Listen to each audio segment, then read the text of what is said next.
Good evening. I'm happy to welcome all of my fellow board members and call the February 23rd, 2021 school board meeting to order. Pam, roll call, please. Mrs. Belford?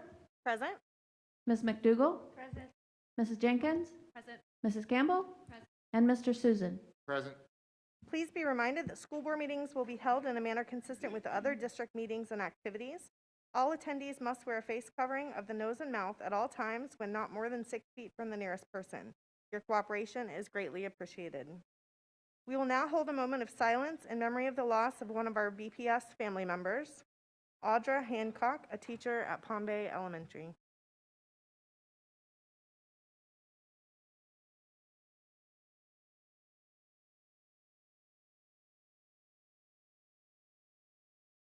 Thank you. Please join us for the Pledge of Allegiance.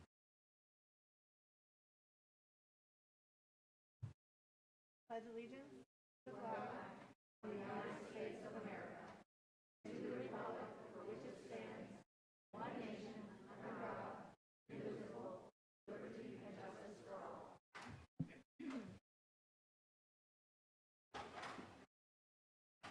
At this time, I would like to offer my fellow board members and Dr. Mullins the opportunity to recognize students, staff, or members of the community. Who'd like to start us this evening? When am I going first? Awesome. Thanks, Ms. Jenkins. First and foremost, I want to thank Satellite High School for the visit that I had this week.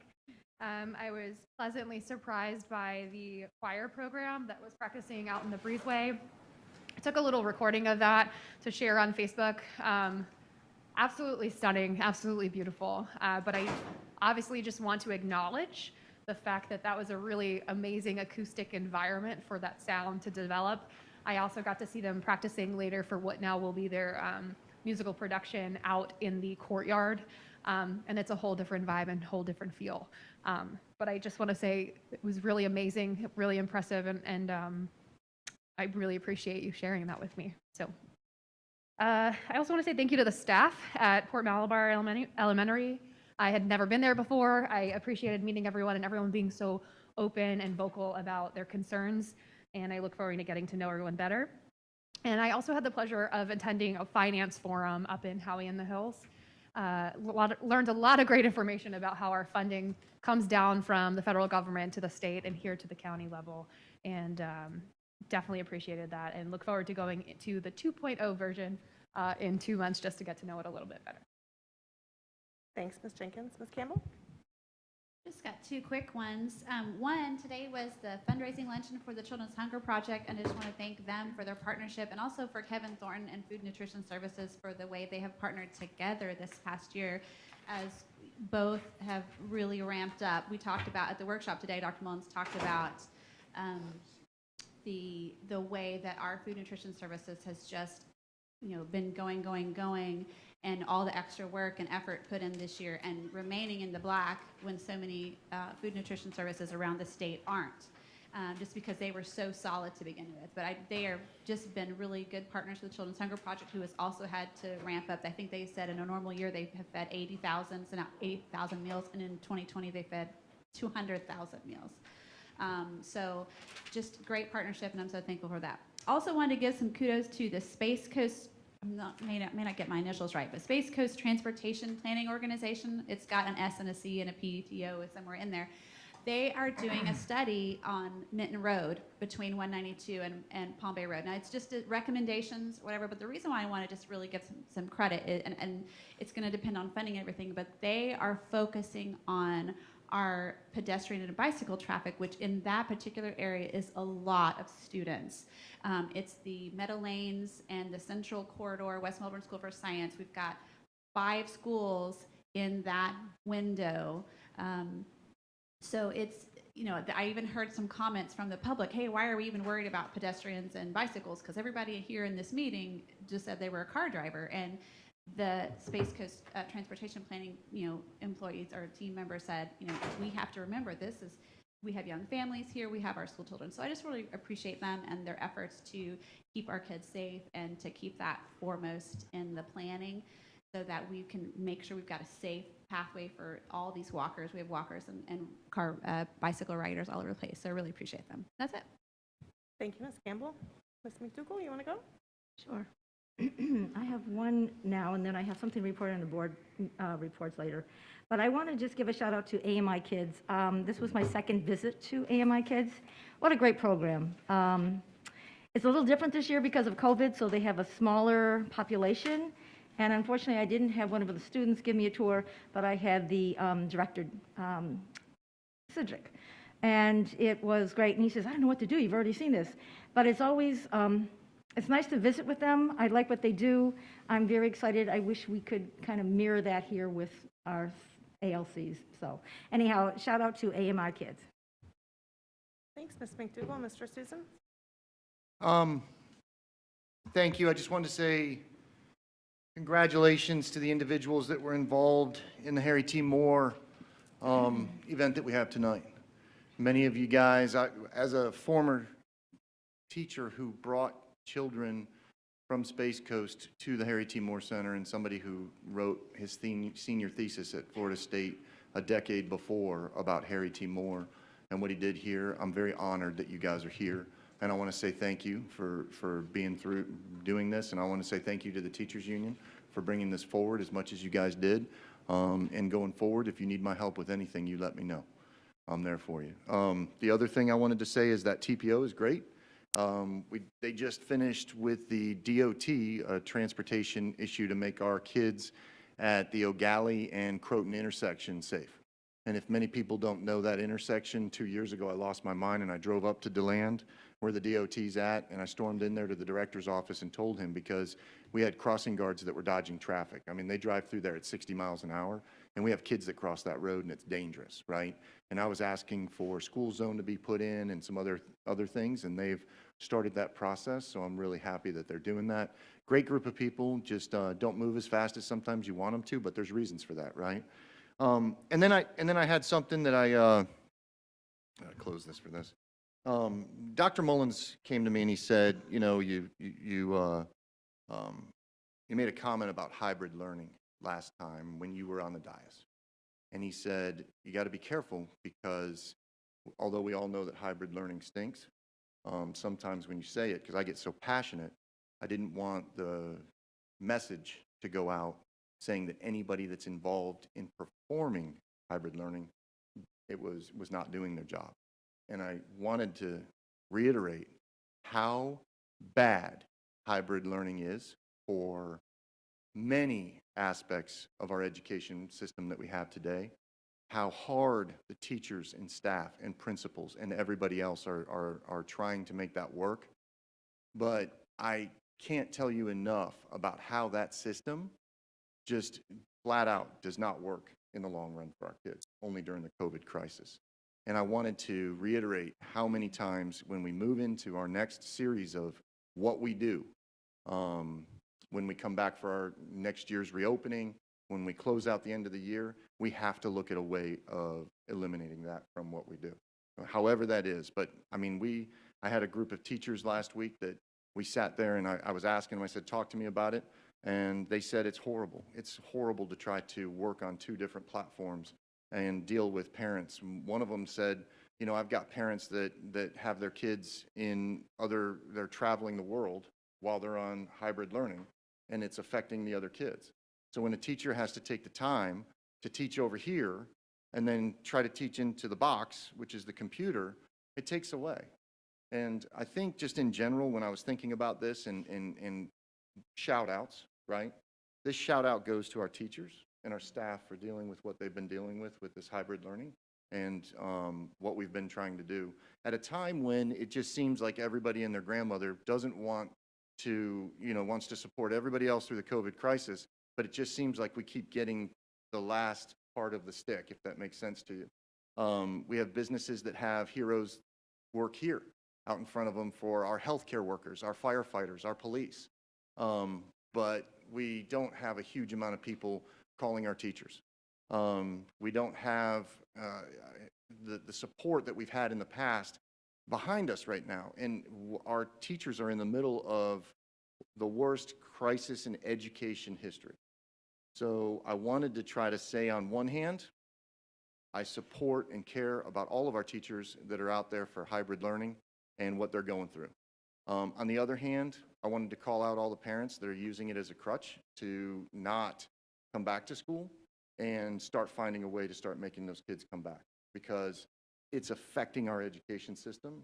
And I think that we would do better with some of the individuals that are gaming the system to come back. I had a whole lot of other stuff that I'll bring up later on, but that's it. Thank you. Thanks, Mr. Susan. Dr. Mullen? Just a couple things real quick. Ms. Belford and I attended the North Brevard Chamber Luncheon recognizing our partners in education, and you'll fill in the gaps. You'll do a much more eloquent job than I will, I suspect. Marcia's president of the North Titusville Chamber. She hosts a lunch all throughout the year and has for 20 years and recognizes not only the business partners in education. There had to have been 40, 50 business partners represented at the luncheon that day.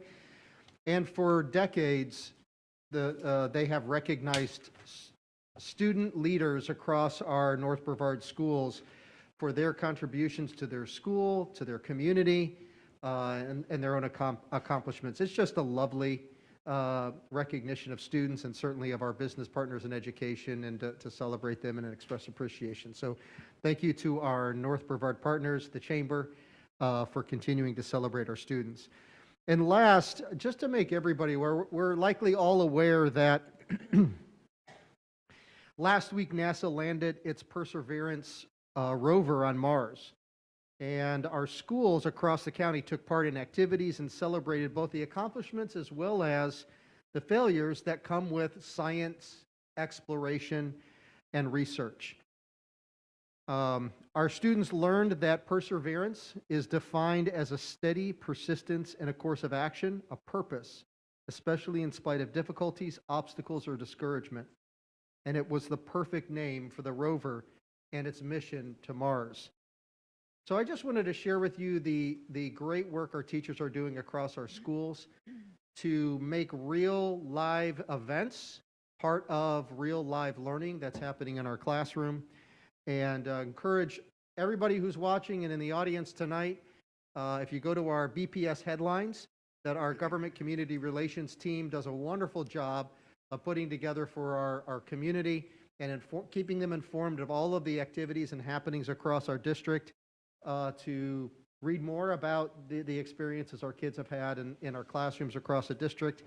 And I would give the shout out to our GCR team for the great work that they're doing to keep our community engaged, connected, and involved in our schools, even through this period of distance. So thank you, Madam Chair.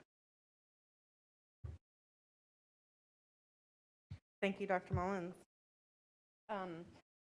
I too had the Partners in the Business of Education luncheon on my list, and as Dr. Mullins said, what a phenomenal event, and the Titusville Area Chamber puts it on every year to recognize the business partners of all of the schools in the North area. The schools actually nominate those that they want to be recognized.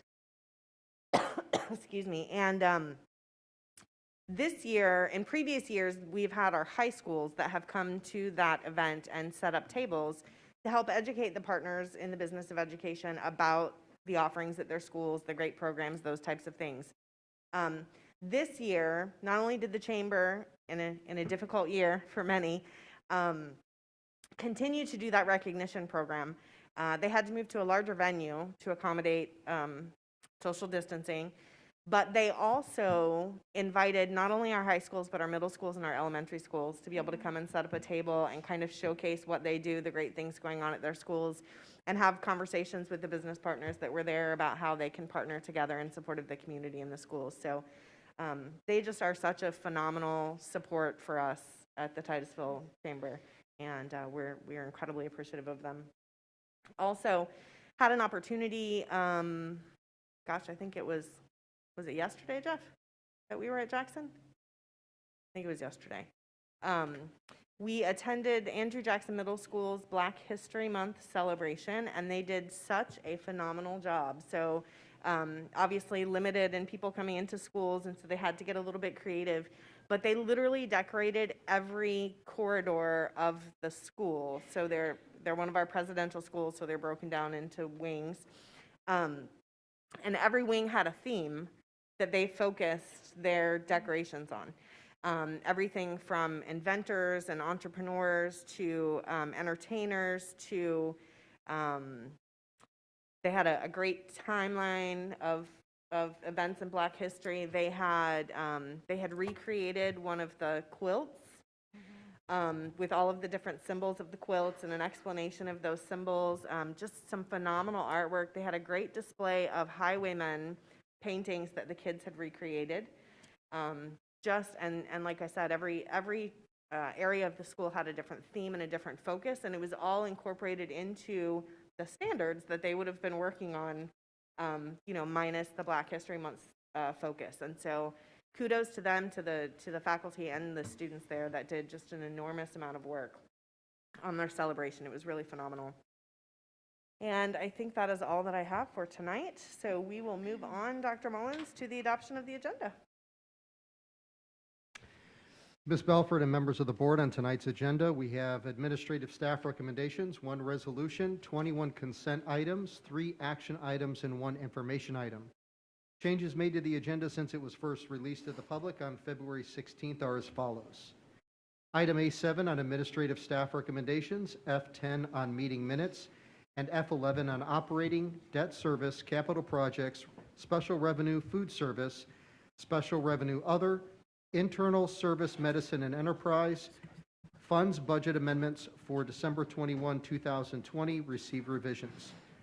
Item F17 on approved memorandum of agreement with the Brevard Federation of Teachers for conditions during the COVID-19 pandemic, and F21 on scope of curriculum work, the Department of Environmental Protection are additions. What are the wishes of the board? Move to approve. Second. Moved by Mr. Susan. Who was the second? Me. Ms. McDougall. Seconded by Ms. McDougall. Is there any discussion? Please vote.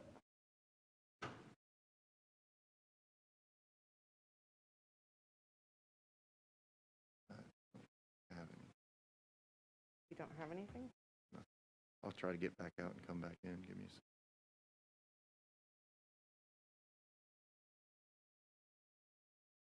There it is.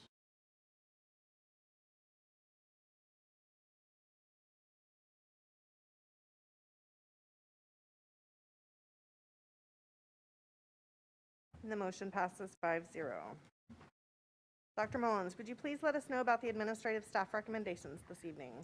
Madam Chair, there are 2 persons under this category for the board to consider. What are the wishes of the board? Move to approve. Second. Moved by Mr. Susan, seconded by Campbell. Better? Was that Ms. Campbell that seconded? All right. Any discussion? Please vote.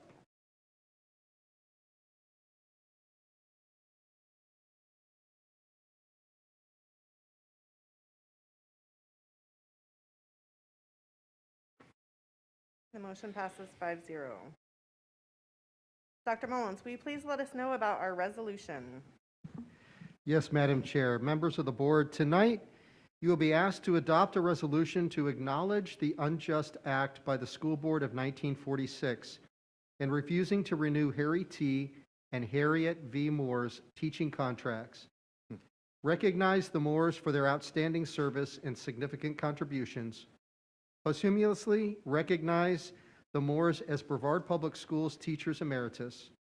Implement a social studies curriculum for elementary and secondary students titled the Harry T. and Harriet V. Moore Legacy Curriculum, beginning with the 2021-22 school year, as well as a field trip pending funding and relaxation of COVID-19 restrictions, to the Harry T. and Harriet V. Moore Cultural Center for all students in 8th grade. I ask for Mr. Russ Brune, our Strategic Communications Officer, to read the resolution for us. Mr. Brune?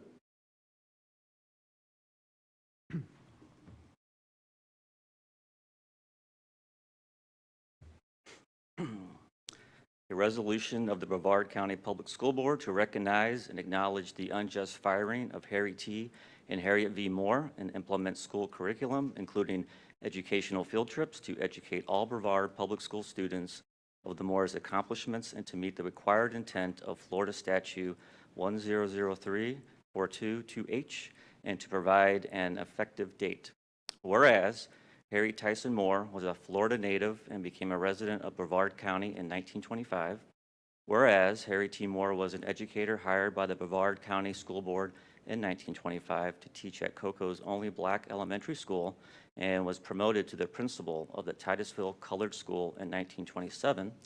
And whereas Harry T. Moore is remembered as a teacher who taught not only required academic subjects to Brevard County's black student population, but also taught the importance of voting, black history, and current events. And whereas Harry T. Moore is remembered as a principal who was patient, unobtrusive, and had high expectations of his students. And whereas Harriet Vida Moore was an educator hired by the Brevard County School Board in 1928 and began teaching first grade at Mims Elementary School.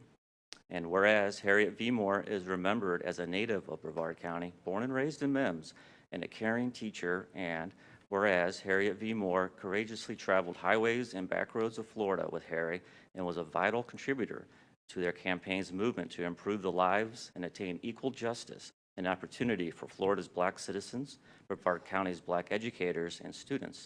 And whereas in 1934, Harry T. Moore organized the Brevard County branch of the National Association for the Advancement of Colored People, and in 1941 organized the Florida State Conference of NAACP branches and later served as its president. And whereas in 1937, Harry T. Moore, along with the All-Black Florida State Teachers Association and NAACP attorney Thurgood Marshall, filed a lawsuit to equalize black and white teacher salaries that inspired other federal lawsuits in Florida, leading to the equalization of teacher salaries. Whereas Harry T. Moore personally investigated all lynchings that occurred in Florida after 1943, and whereas in 1944, Harry T. Moore co-founded the Progressive Voters League, which helped register 116,000 black Floridians to vote and create a challenge to the status quo. Whereas Harry T. Moore had received warnings to cease his NAACP activism under threat of losing his job and that of his wife, and whereas in 1946, Harry T. and Harriet V. Moore were not offered contracts for the next school year by the Brevard Public School Board due to their political activism and Jim Crow practices. And whereas on Christmas night, 1951, Harry T. Moore was killed and his wife Harriet was fatally injured when a bomb exploded under their Mims home, with Harriet dying of her injuries 9 days later. Whereas Florida Statute 1003-422H requires the instruction of history, culture, experiences, and contributions of African Americans in all Florida school districts to include the history of African people before the political conflicts that led to the development of slavery, the passage to America, the enslavement experience, abolition, and the contributions of African Americans to society. Now therefore be it resolved that the Brevard County Public School Board publicly acknowledges the unjust act of refusing to renew Harry T. and Harriet V. Moore's teaching contracts by the Serving School Board of 1946. And we will forever recognize the Moores for their outstanding service and significant contributions as noted above to the Brevard County School District, state of Florida, and the nation as educators, civil rights activists, and martyrs of the modern civil rights movement through posthumously recognizing the Moores as Brevard Public Schools Teachers Emeritus, and will implement a social studies curriculum for elementary and secondary students titled the Harry T. and Harriet V. Moore Legacy Curriculum, beginning with the 2021-2022 school year, and a field trip pending funding and relaxation of COVID-19 restrictions to the Harry T. and Harriet V. Moore Cultural Center for all students in 8th grade, and that this acknowledgement shall be in the public forum and recorded for posterity.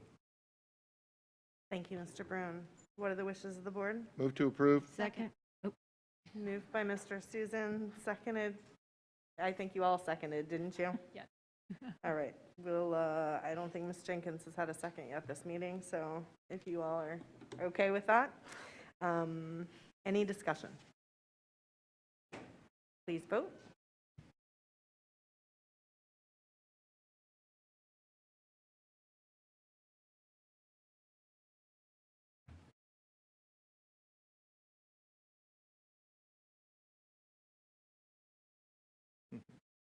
And the motion passes 5-0.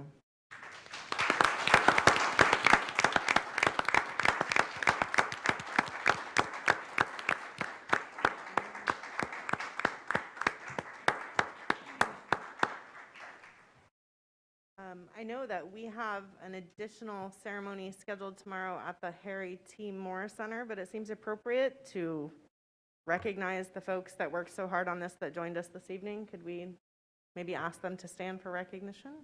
You guys okay with that? Come on now.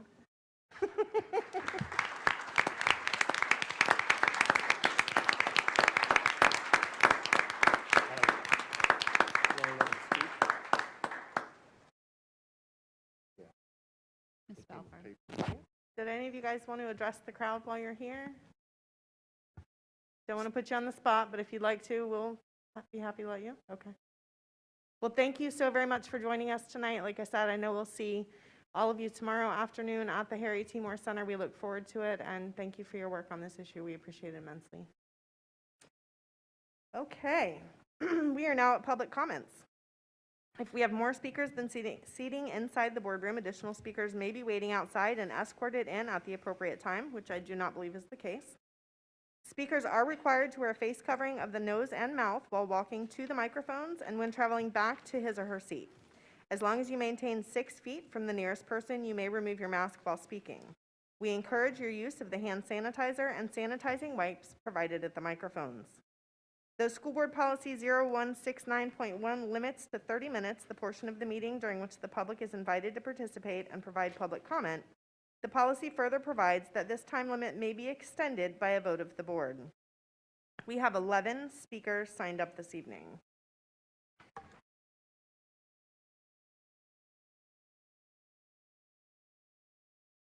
Each speaker is limited to 3 minutes.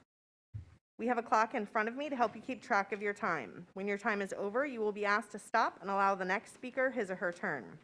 Always keep in mind that reasonable decorum is expected at all times, and your statement should be directed to the board chair. As chair, I may interrupt, warn, or terminate a participant's statement when time is up. It's personally directed, abusive, obscene, or irrelevant. Should an individual not observe proper etiquette, I may request the individual leave the meeting. Let's all encourage an environment appropriate for our children who may be present or are watching from home.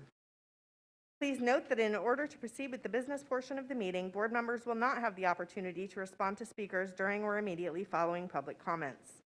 I may, however, direct you to specific staff members to assist, or board members may request that I add your topic as a discussion item at the end of the meeting. We have 11 speakers signed up to speak this evening. So I would kindly ask for a motion to extend our public speaking time to accommodate those 11. Move to approve. Moved by Ms. Campbell, seconded by Mr. Susan. Sure. All right. All right. So we will begin with our first 3 speakers, Carolyn Lally, Anthony Colucci, and Marie Rogerson.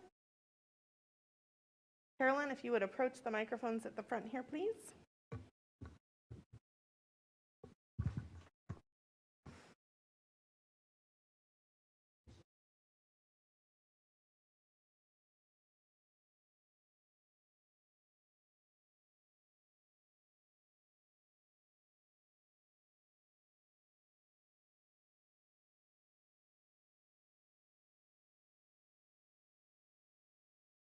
And the microphone, please, behind you. Thank you so much. Hello, my name is Carolyn Lally, and I'm an event planner. Most recently, I've had the pleasure of donating my services for the Brevard Schools Foundation's annual ABC Awards, where the administration went above and beyond to create a safe atmosphere for both faculty and school board members.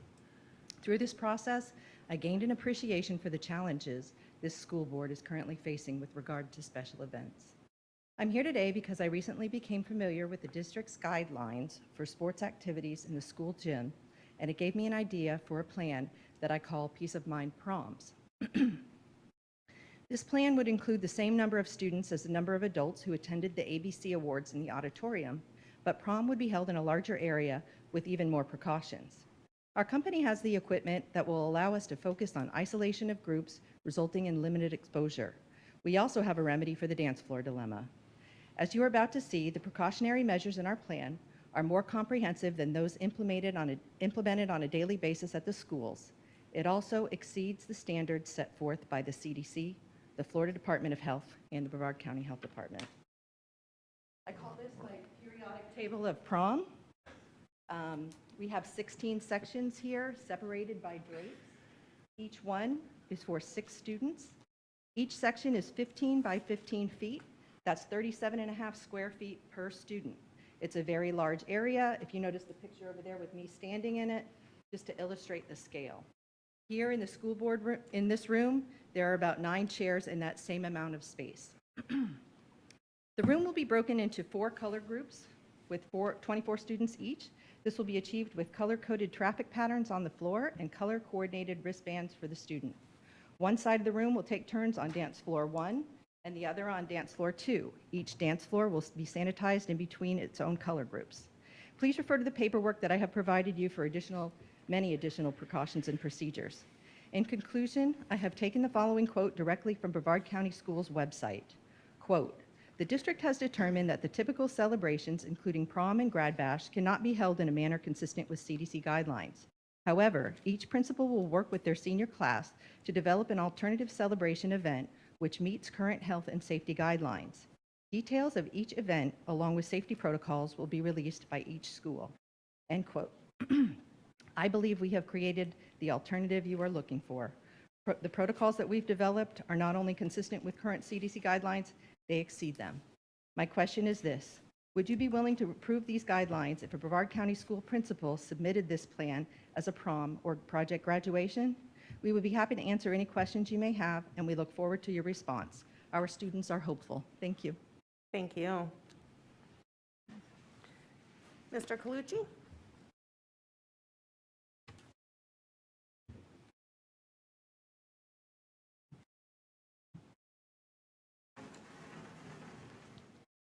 My name is Anthony Colucci. I'm the president of the Brevard Federation of Teachers, the best local union in the country. Tonight, I'm pleased to present you with the results of the second semester COVID Memorandum of Agreement. The memorandum was passed with a 97% yes vote. There were 1,152 votes cast for yes and 33 votes cast for no. On behalf of the membership, I'm grateful for the ease of these negotiations this round and that you were committed to teacher health and safety. As schools across the country seek to reopen, it's my belief that the protections, precautions, and leave provisions put in place through our negotiations will serve as a national model for other unions and school boards. Tonight, I also want to congratulate the board on the historic action you took to sign the resolution acknowledging the accomplishments and unjust firing of Harry T. and Harriet V. Moore. As our community, state, and country continue to fight inequality, I urge this board to persist in bold actions like the one taken here tonight. There truly is no better way to celebrate Black History Month than with the signing of this proclamation recognizing these local civil rights heroes. With this action, an injustice caused by the school board in 1946 was made right. In addition to the historical record, should note that in 2021, this board posthumously recognized the Moores as Brevard County Teachers Emeritus. Although it took 75 years for the board to formally recognize the injustice caused by the board's predecessors, the recognition of this unjust firing was essential. It is essential to recognize the injustices of the past to solve systemic issues of the present and future. As our students year after year will learn about the Moores' character, accomplishments, and the work they courageously did to advance civil rights in our community, state, and country, Brevard County will be a better place for it. The curriculum the district provides to teach about the Moores will elevate their legacy to the status it deserves and provide essential foundational knowledge of history and civics to students. With the Moores' connection to our local community, students will be engaged in their learning and connections to history and civics will be solidified. In 1977, one of Mr. Moore's colleagues, Dr. Gilbert Porter, a retired executive secretary of the Florida State Teachers Association, stated, "It is a shame that the children of Florida don't even know who Harry Moore was." Tonight, it's humbling to let it be known to so many others that work to keep the Moores' legacy alive. This shame has been lifted, and Brevard County has set the precedent that children all over the state will learn about Harry and Harriet more. Thank you. Thank you, Mr. Colucci. As Marie is approaching, our next three speakers will be Carol Bohansky, Ron Bradley, and Lila Caracello. I apologize if I butcher any names. We Marie? won't hold it against you. Thanks. I'd just like to begin by thanking the board, the superintendent, and the staff for opening the room tonight and allowing more people. It honors the First Amendment. It's actually the First Amendment that I'd like to focus on momentarily. As a citizen, my ability to have a public say in what is going on in the school district is rather limited. This is part of the reason why Moms for Liberty was founded. Regular parents without a dais or microphone often feel isolated and stifled. We get 3 minutes here and there. You as the board, however, are given a sacred platform to fulfill your responsibility to uphold the Constitution and fight for the future of our kids. You participate in discussions, votes, and talk about issues, and rightly receive a larger amount of time to speak. When that time is abused, though, it is our duty as a citizen to stand up. I want to take a moment to do that and set the record straight. Brevard parents are fortunate enough to have a thriving contingent of Moms for Liberty members in their midst. We rally around parents who are concerned about their children, stand with students who want to have a voice, and advocate for our kids as no one but a parent could. Moms for Liberty was founded by a previous board member, but not while she sat on the board, nor was a different name used for this organization. These are merely semantics, though. What truly disturbed me was the accusation which was leveled here that one of our founders had called possibly the entire board evil. In a larger discussion about the dangers facing our kids, one founder did say that evil was fighting against us, but she never once mentioned any board member, Brevard, or BPS, and it is either slanderous or ignorant to say so. I want to state as a board member of Moms for Liberty that we do not believe you to be evil. We support public education. We want it to be the best it can be because that benefits our communities and our kids. We love our amazing teachers. We wish to work with any board member who has respect for parental rights. We will not, however, roll over, go away, or be silent when parental rights are dismissed or abused. We refuse to allow the terrible trend of complacency to continue in public education. We are watching. Our rights do not end at the classroom door. We will hold elected officials who violate them accountable. We will support board members who champion parents having a place at the table as crucial stakeholders in education. And most importantly, we will be the voice for our kids. We will advocate in their best interest. We carried them in the womb, birthed them, fed them, clothed them, and we love them.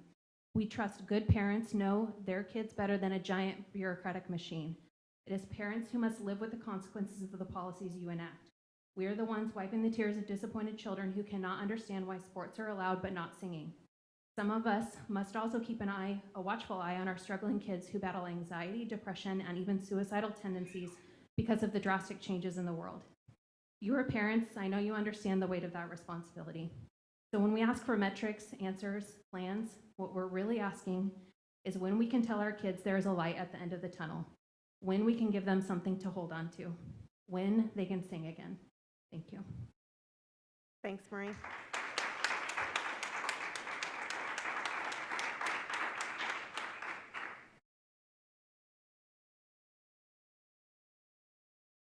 Hi, my name is Carol Vyhonsky. I am the parent of a 6th grade Brevard Public School student, and I'm here tonight to speak on the performing arts issue. I listened to the school board meeting last time in which students stood up here and talked about how they were not allowed to sing indoors. They had to just hum, and how they were not allowed to do indoor school musicals. Excuse me. I thought this was odd, so I did a little research. I emailed school board members from other counties and simply asked them what their policy was on the performing arts. I heard back from 5 counties. All 5 that emailed me back stated that they were allowing indoor singing and indoor musicals. I sent an email to all of you on Sunday afternoon and outlined all the responses that I received, so hopefully you received that. But just to briefly recap, I heard back from Duval County, which includes Jacksonville. The superintendent stated that they are having indoor musicals at a 30% audience capacity. Osceola County superintendent sent me their policy They have a 35% audience capacity for indoor musicals, and singing indoors during class is okay, although the students have to wear a 3-layer mask. Well, I'm sure our kids would be okay with having to wear a 3-layer mask if it meant they could actually sing indoors rather than just hum. Indian River County School Board members stated they are doing indoor musicals, most at a 50% audience capacity, but some at less, depending on the school. Volusia County stated chorus and musical theater classes can sing indoors with masks up to 30 minutes per class period, with 20 minutes left afterwards to air out the room. And finally, I'll read you the response from a school board member in Orange County, which includes Orlando. We are allowing indoor musicals and choir practice. Everyone must wear a mask and be social distanced. For musicals, the same rules apply, and seating is limited. So I would just ask you all to allow our students here in Brevard the same opportunities for indoor singing, indoor musicals that these other districts are allowing. Thank you. Thanks, Carol.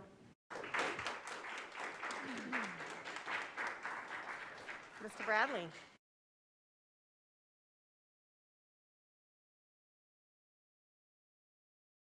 Good evening, everyone. Good to see y'all, and thank you for your dedication in serving on the school board. But you know, I want to talk about something that you probably don't want to hear. You know, Jesus chased the money changers out of the temples. So it's time, what I say is on my heart. I feel that the school system is the most prejudiced organization there is, and I will tell you why. We always have to say, we got whites, black, Indians, all different people. We're all God's children. We all have the same color blood, same different DNAs, so we all don't think alike. I'm 82 years old, and I've discovered that it's not what you know, it's what you do with God has blessed you with. Another thing I want to talk about. The school board has got a double standards. We let the kids play football, basketball, all kind of conduct sports, but you can't let the kids sing. Now, you put them in a class for an hour, hour and a half. When I went to school, I would probably got sent to the principal's office because this made a study. After 20 minutes, you might as well get through with what you got to say, because you got to make the kids have comfortable, have lights, and get what you say and get it over with. Now, the only way we're going to change our country is by communities. If we reach out, we may not think that we can, but if we have enough people that show love and understanding and go to Tallahassee and say, we don't want to do it that way in Brevard County. God's helped us to do a better way. God bless you, and God not. Thank you, Mr. Bradley. As Lila is approaching, our next three speakers are Sophie, Ashley Hall, and Jordan Johnson. And Sophie, I'm sorry, I can't read the last name here, so I apologize. Hello, my name is Lila Carosella. I have come here today as a student of Satellite High School and as a member of and advocate for the fine arts. My fellow students and I understand that a production as large as our musical Les Mis was not as possible to execute this year. Even if we began rehearsals at the time of the last board meeting, we would be behind schedule. Personally, this is not what I'm advocating for, as well as my fellow students. I'm advocating for the safe usage of our fine arts facilities as rehearsal and performance spaces, as I'm sure most of my peers here are as well. I was unable to attend the February 9th school board meeting because of prior commitments, but I did view the live stream of it. At that meeting, it was stated that outdoor performances and rehearsals were permitted in accordance with school board policies. However, there was to be no indoor singing. Now, as much as my fellow students and I would love to be able to produce an award-winning production with little or no rehearsal time, that is simply not possible. Ensemble singing is a collective effort and requires collective rehearsal. Our rehearsal facilities are located inside, and while our school does possess outdoor areas, many are not available to fine arts classes throughout the day. Ms. Jenkins, what you were able to witness is not possible with every single class period. That was just our musical theater class. Personally, my chorus class takes place during our lunch period, so we're not able to use many outdoor facilities. Simply put, if we lose our ability to practice, then we lose our ability to perform at our best level, if at all. That is what we desire, the permission and ability to utilize our facilities. Trust me, we all understand the risks associated with doing any of our normal activities. We understand that it is your job to put in place guidelines for the safety of all Brevard students. We are just asking for the same opportunities afforded to our peers. Whether we are football or basketball players, wrestlers, band, theater, or choir kids, all we want is to showcase our talent. And today we are advocating for the opportunity to do simply that. That is what our students coming here today says. We want input on the decisions that shape our future, and we want to play an active role in it. Some of us are adults already or on the cusp of adulthood. We want to be taken seriously, and that is why we have come here respectfully to open a channel of communication. We want to say in our future. We are willing to make concessions, and if there is even the smallest hope of success, we are willing to actively do everything in our power to make that happen safely. Thank you. Thank you, Lila.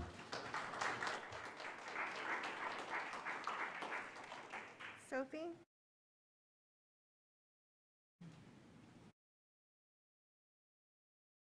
Hello, my name is Sophie Courtois, and I'm a junior at Satellite High School.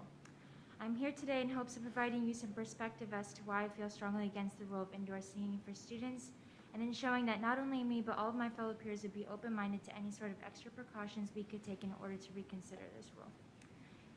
I don't usually attend sports events, as I know many of my peers are athletes themselves, but as far as what I've known and from what we have gathered, to me, it feels unjust that we are bound at a point where one of our most essential keys to performing to the best of our abilities is always in the position of being entrenched by our inability to practice indoors with masks. Not to say I'm completely taken aback with this limitation. I know your ultimate goal is to keep students safe, and I respect your efforts to achieve this in any shape or form, and I thank you for that. However, I feel this extent to which it has been taken is too far as compared with other sports that are currently taking place indoors as well as outdoors, and is not fair to we the students who only wish to express ourselves and our emotions through the communication of singing and playing instruments as safely as we can. Music itself is such an extraordinary gift to everyone and is the basic truth between all people, no matter who you are. Furthermore, for me, it is such an overwhelmingly large release and response to my anxiety whenever I feel the urge to let my emotions run. I feel a great deal of privilege towards being able to perform whenever possible, and I know that it would mean a great deal to not only us, but especially for our seniors if we would be able to have the chance to rehearse and perform inside. I would be truly grateful if we would be able to communicate that rehearsing and practicing our music in our desired position would greatly exercise our unique traits and levels of understanding, as well as build more opportunities for helping each other and aid us for a future and overall benefit our well-being. I appreciate your time, and I hope you take this into consideration. Thank you, Sophie.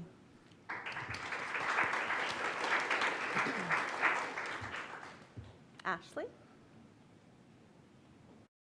After Ashley, we have Jordan Johnson, Rachel Wolfenberger, and Julie Wolfenberger. Maybe. My name is Ashley Hall. I'm Moms for Liberty Chair for Brevard. I have this all written out, but I couldn't stand here right now without telling you how disappointed a 9-year-old little boy is tonight that he could not be in this room due to your all of a sudden mask mandate policy coming in here. So just know that, you know, now we have broken a little boy's heart that came here who wrote something specifically for all of you. Yes, he got to read it to Mr. Mullins and Ms. Belford outside, but he cannot sit in this room today, and he's deeply disappointed. So that's going to cut into this a little bit, so I'm going to try to get through this. So, Mr. Susan, I wanted to thank you personally. Ashley, I'm going to ask you just to not focus. I'm stopping, so I'm not using your time when I say this. I'm just going to ask you not to focus on the individual board members and keep it focused on the chair of the board as the whole, okay? Okay. Thank you. Thank you for allowing the discussion last time for the singing. We want you to put down the studies for this one. Because anyone with common sense can see that the policy is unequally applied and has done and will continue to do lasting harm to the development of these children as performers into their careers. Today, we are continuing to ask you all, leaders that we elected, why? Why have we not been given a metric for when these COVID restrictions can begin to be rolled back? Why have you abdicated your responsibilities in doing your duty as an elected official to provide an end goal for when these measures can begin to be lessened? Why? It seems to me this issue has been blatantly disregarded and cast aside, someone else's job, because you all are not the health experts. So let me ask you, why aren't you holding your task forces accountable for setting up these metrics? Why aren't we getting anywhere on this subject? Do you intend for these policies to continue into next year? Because if you do, just say so. Here we are in February, and look at the charts. Deaths, hospitalizations, Brevard COVID dashboard. Why aren't we talking about this? This should be every meeting. I'm running out of time, but I'm requesting that it be on the agenda every meeting until we have a written documentation metric for when these measures can be rolled back, so that we have something to give our children hope for next year. Because next year will be very different for my child if it's not decided on. Thank you. Thanks, Ashley.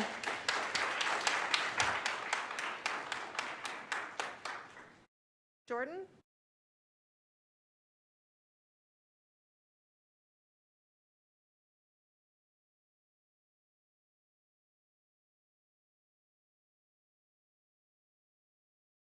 Hello, board members. My name is Jordan Johnson, and I come here wearing the Moms for Liberty shirt, but I've been coming here as just a mom since September, and I want to say that I genuinely appreciate the unfortunate circumstances that we're all in, and we are all in this together.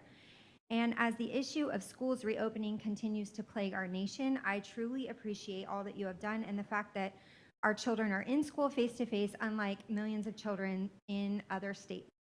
However, in light of our successful, I think we can all say it's been relatively successful reopening, I am here tonight to continue to request for the quarantine policy to be reevaluated. That's kind of been near and dear to me all along. I've been asking since September for the number of healthy students that get sent home on quarantine. Of that group, how many end up sick? And I understand that that's complicated to figure out. I sort of got an answer last week that those numbers are not specifically tracked because basically you cannot require those students who have been quarantined to get tested. So they're sent home, and it's sort of a plan for the worst and hope for the best policy. However, without specific measurements, how can we know if this policy is truly working?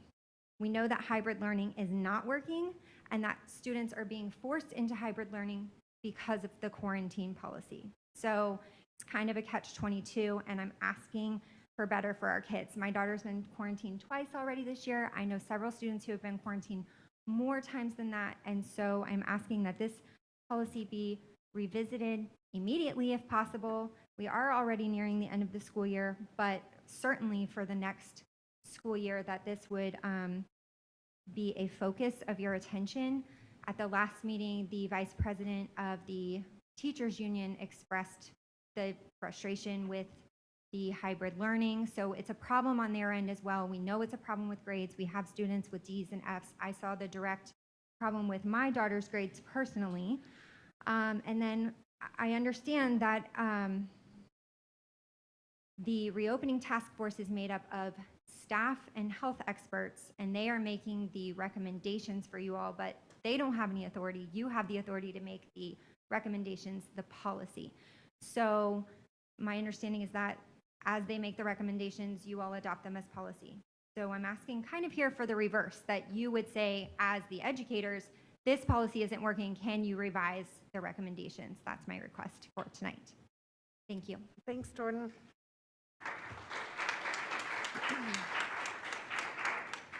Rachel, and then followed by Julie.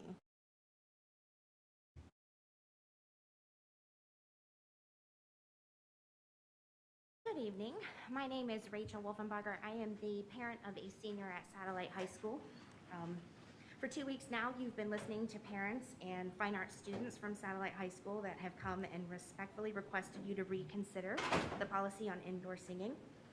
I'm the parent of one of these students. My daughter's going to come up here right after me, and I'm really proud of how they have banded together to share their passion for their craft because they care about this. When I think of the many, many other activities available for teenagers today, I'm grateful that singing is what my child is passionate about. And I'm grateful that she's had 4 years to grow her voice and her talent under the care of teachers at Satellite High that have poured themselves into these students for 4 years. I could stand here and give you a sob story about the loss of my daughter's entire senior year, milestones that she doesn't get to celebrate, junior and senior proms she didn't get to attend, musicals and concerts she doesn't get to participate in. I could also stand here and read you page after page of CDC guidelines on indoor singing or documentation from university studies about aerosols.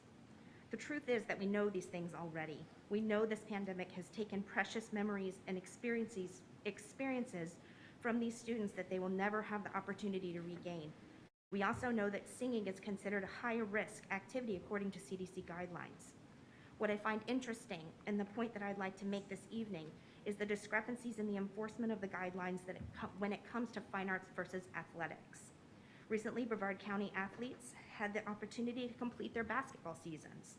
These games were played inside gymnasiums with both cheerleaders and spectators present.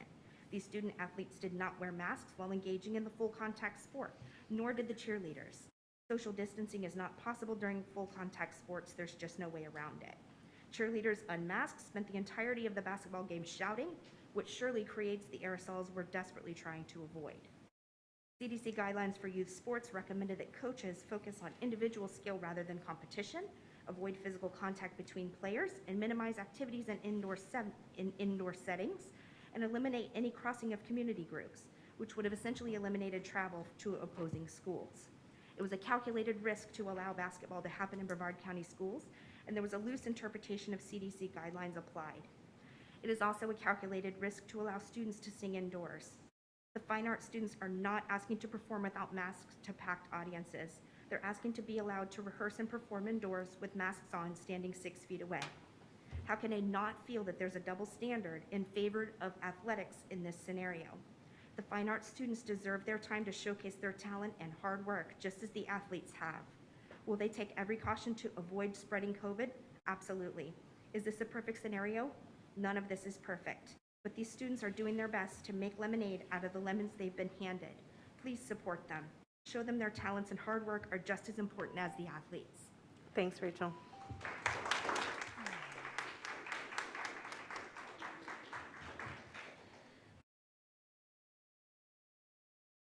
That's hard to follow up. Okay. Good evening.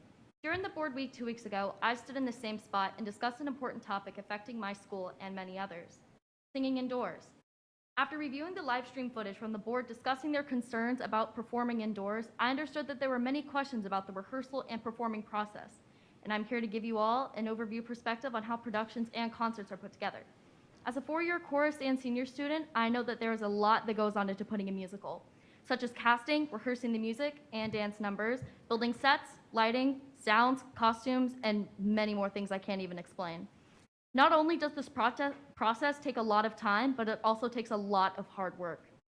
This year, we were planning to perform Les Miserables, as we all know, but with the no singing indoors rule and act, we have been downgraded to only performing a showcase, which includes individual performances and a couple large group numbers from the whole entire class. Now, some people would ask, why not just do Les Mis outside, or can't you just do a play instead? My answer to them is this. Imagine spending a ton of money for a production with lights, sounds, sets, costumes, and then it rains.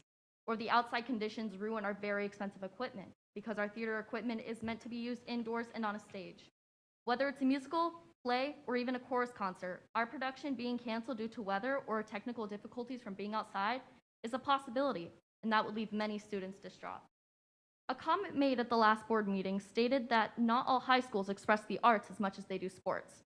Yes, in some cases that is true, but please keep in mind that chorus, musical theater, and drama classes are educational courses rather than football, basketball, and all the other sports that are extracurricular. My academic abilities are being limited with masks, social distancing, and other CDC COVID protocols. Meanwhile, the extracurricular sports teams are being able to play without masks, practice without masks, and even play against other schools without knowing if their teammates have been exposed to COVID-19. I'm speaking for myself, and I'm speaking for the other students, and I'm sure some will agree. Performing in the fine arts takes blood, sweat, and tears, and having the arts become limited as to only be allowed to sing inside affects our high school experience, especially if it's your last. I'm sure anyone in the arts will take the extra steps to being able to sing indoors. And as my chorus teacher, Mr. Liscombe has always stated, we have to rise above and do what we do, because that's what we do. Thank you. Thanks, Julie.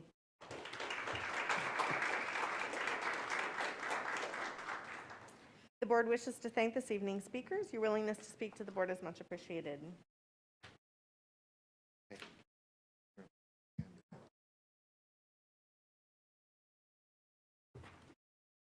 All right, that is going to move us into the consent agenda. Dr. Mullins.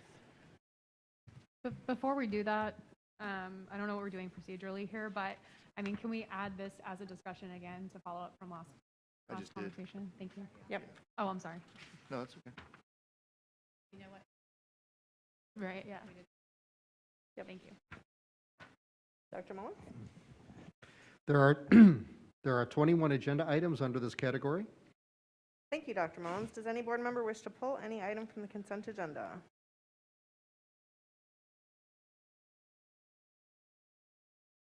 All right, then I will entertain a motion to accept the consent items. Move to approve. Second. Moved by Mr. Susan, seconded by Ms. McDougall. Any discussion? All right, please vote.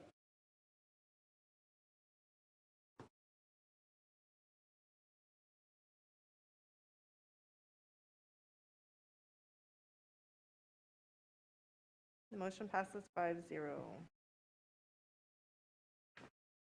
We will move on to the action agenda. Dr. Mullins. Ms. Belford and members of the board, item G32. Got it. Item G32 is on department school-initiated agreements. What are the wishes of the board? Move to approve. Second. Moved by Mr. Susan, seconded by Ms. Campbell. Is there any discussion? Please vote.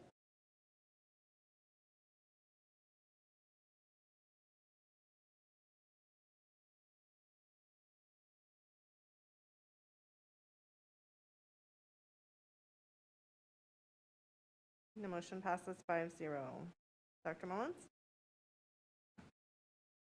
Item G33 is to hold a public hearing and approve the revisions to Board Policy 5350, Student Suicide Awareness and Prevention.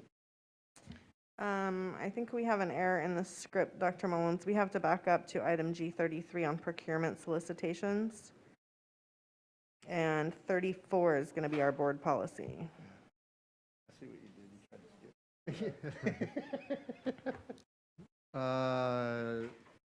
Did I skip one? It's all right. It's partly the way it's numbered, but yes. Okay, sorry. Members of the board, item G33 is on procurement solicitations. What are the wishes of the board? Move to approve with discussion on the armored car issue. Second. Item. Seconded by Ms. Campbell. Were you the one that seconded it? Yes. Okay, thanks. Moved by Mr. Susan, seconded by Ms. Campbell, and I will open for discussion. All right, so everybody knows I've kind of been fighting this thing from the beginning since its inception. From the beginning, we had a situation where our accountants and bookkeepers at each one of the locations was able to take the actual deposits down to the banks, and we had a situation where we had a lot of small banks that represented each one of the schools. We didn't have a centralized system. Our CFO at the time came on and did a great job of centralizing all of the internal accounts so that we could keep an eye on monitoring and stuff like that. But one of the things that we did was we took away the ability for the bookkeepers to make the deposits. At the time, there was an excessive amount of deposits that were being made from each one of the bookkeepers. And I think we even spoke about that. I said that there was a lot from Vieira High School, and you said, look, I can see where you're coming from, but there's so many deposits going there that that's just not good staff time, right? Since then, we've put it together where we're only going to the elementary schools once a week, and we're going to the secondary schools, I think, 2 or 3 times a week. And so that has reduced the amount of time that one of the bookkeepers would actually be out of the office. And just so you guys know, a lot of times when this was before, the bookkeepers would actually leave at the end of the day and drop it off on their way home, and there wasn't that much time that was taken out. Now, the other ones where they were depositing back and forth with everything else, it was actually, I think they could have done a better streamlined decision. There's multiple accounts that were there. So that's kind of where it started. And then when we went ahead and, I try to go, and we were in the middle of contract negotiations for salaries, and every time I sit up here and I try to get $50,000 for a track or $30,000 for a playground or whatever it is, I keep getting told, well, we don't have any money, it falls to the bottom line, and then we have an armored car that comes up at, $150,000 or $185,000. So it's just one of my things that I've always fought against. So I appreciate you guys taking a second, and I wanted to just kind of run through what my argument's going to be. Are we good? All right. So have you already run through your argument? No, not yet. I just kind of got you to where it's it's going to go. Now I'm going to go through it. So this is the 4th year that we're going to approve a contract instead of having an RFP, which by state standards would say that roughly we would always want to RFP something every 3 years. You guys are looking at a contract that was enacted 3 years ago, and we didn't take it out to RFP this time. What we're doing is renewing a contract that's on the end of the extension, which is totally on there that we approved before, but we are approving it. Now, I want you guys to know right now across the state, there are a lot of these RFPs going out, and there's a different culture throughout the state of companies that might have been able to bring a better benefit to us had we gone out to RFP. If you read the actual board agenda item, it gives the staff, if we approve tonight, the ability to approve the armored car for another year after this without going to RFP. So right now, we are approving a contract to extend another year rather than sending it out to RFP. And also, at the end of the next year, it gives staff the ability to not come back to us and go for a 5th year. And just in fiscal responsibility, you would want to take an RFP out and send things out every 3 years. That's the first thing. The second thing is that, sorry, I had it all sitting here. Our banking system we went out for an RFP 3 years ago, and our entire banking system was streamlined, and it's a massive undertaking, and Dr. Mullins and I talked about it. But there are actually banking institutions that do deliveries and pickups for their clients.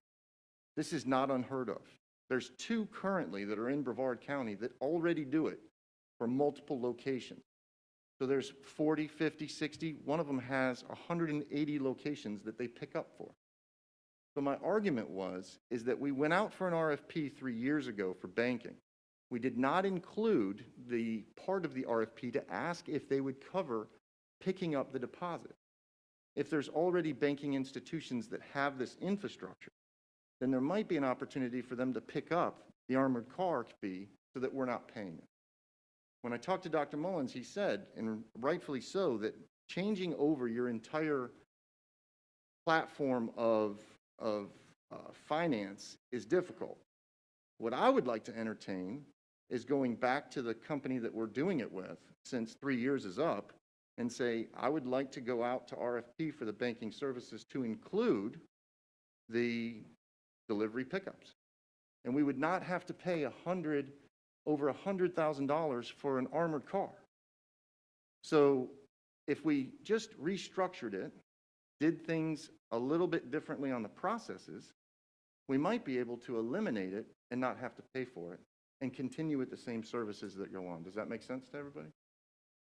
Does anybody have any questions so far? I'm sorry, I'm kind of running through a couple topics, so I wanted to give you a minute to respond. You have more? Oh, yeah, yeah, well, yeah. This is the armored car. I hate Okay, this. well, I'm no, sorry, guys, I hate I this mean, I have a thing. couple of I hate this questions thing. related to what you just said that wrong. One is the armored car service contingent on us using Wells Fargo, right? On us using Wells Fargo I mean, it's not Wells Fargo, the company, but are they associated at all? Not at all. Okay, and then the second question is, when is the banking contract up? I'm not sure. I don't believe it's now. Ms. Costner, I see you in the back. Is our contract with Wells Fargo expiring or coming for renewal?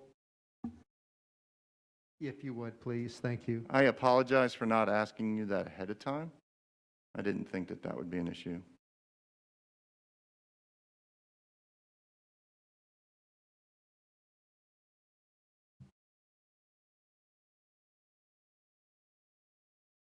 Our banking contract ends December 2021. I'm sorry, December of 2021, this year? So this year, yes. So because when I looked at this, there's no way that we can turn around and say to our school system, we're going to get rid of the armored car right now. That's not what this is about. This isn't about, if I could do that, I would love to do it. But it's not proper process to do that with what we are. So what my olive branch would be is, since the banking contract ends in 21, we extend this contract now. But in the event that at the end of 21, we might be able to rewrite the contract, reach out to our current vendor, or go out to RFP to see if they'll do it. Because I do know that there are companies currently that exist that do that. So what I would like to try to do is just try to get intention from the board that, one, we don't allow this contract to go 2 years without it coming back. So that's the first piece. The second piece would be to try to give Dr. Mullins intent to, at the end of the year, take our banking contract and try to include the armored car. I think when you guys understand what the armored car does to our staff when they see it come pick up, and then they've got to go hold a fundraiser for $500 for, to do something at their school, and we sit there and pay money for it, that's where the gut gets me. And I think it behooves us to try to do everything we can to try to stop, if we can. That's all. What are your thoughts? Sorry. I'm curious as to what Mr. Gibbs' thoughts are. Oh.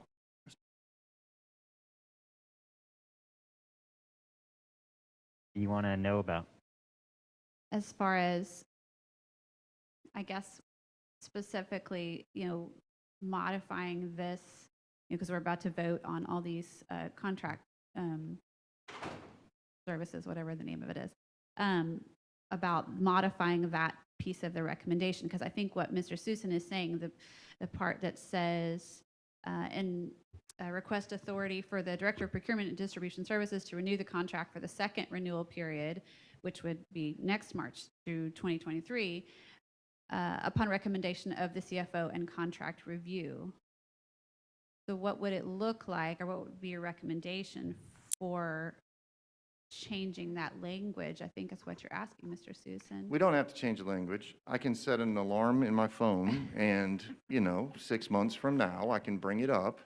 And Dr. Mullins in our school district within 30 to 60 days can cancel any contracts. So if we found out in December that there was an option to try to utilize vendors for this, then when it came time for Ms. Lisinski to look at it in the 6 months after, then we would just end the contract then. That's all.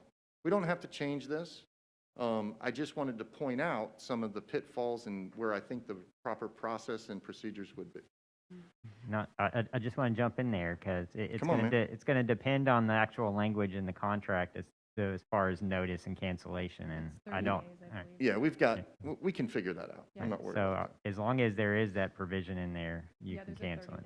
We have a 30 and a 60 and everything else in all of our. And we have some that are, they're just for the year, and you have to provide notice like 90 days before the end of the term to cancel. So you could be locked in depending on what it is. If it's 30 days, then that's fine. I You can set improve a it and couple get of notice. alarms in my phone. We can make sure. One each month. What do you think, guys, ladies? Anyone else Care to weigh in? I just want to, so Mr. Susan, sometimes I wonder if you're like listening to my brain when I'm reading these agendas. I had a lot of pause over this too. And, you know, Dr. Mullins can attest to that. I asked a lot of questions. It doesn't seem like such a significant amount when you see it listed, you know, as $150,000, $180,000. But, you know, every time I go to a school and I'm getting bombarded by our media specialists saying we're losing our media assistants, you know, every single dollar counts, and I don't know how critical and necessary this really is. I also question how the recommendation was made initially and who made it and maybe why. And yeah, so I specifically asked, how do we get out of this if we want to get out of it? And I was informed that we have to just give 30 days notice to get out of it. I also do want to say something as well. Dr. Mullins did inform me this is a cost share. So we are not paying that total amount. We pay on a per pickup basis, but it is cost shared across 3 programs: operating budget for bookkeepers, Brevard After School for their deposits, and food nutrition services. Right.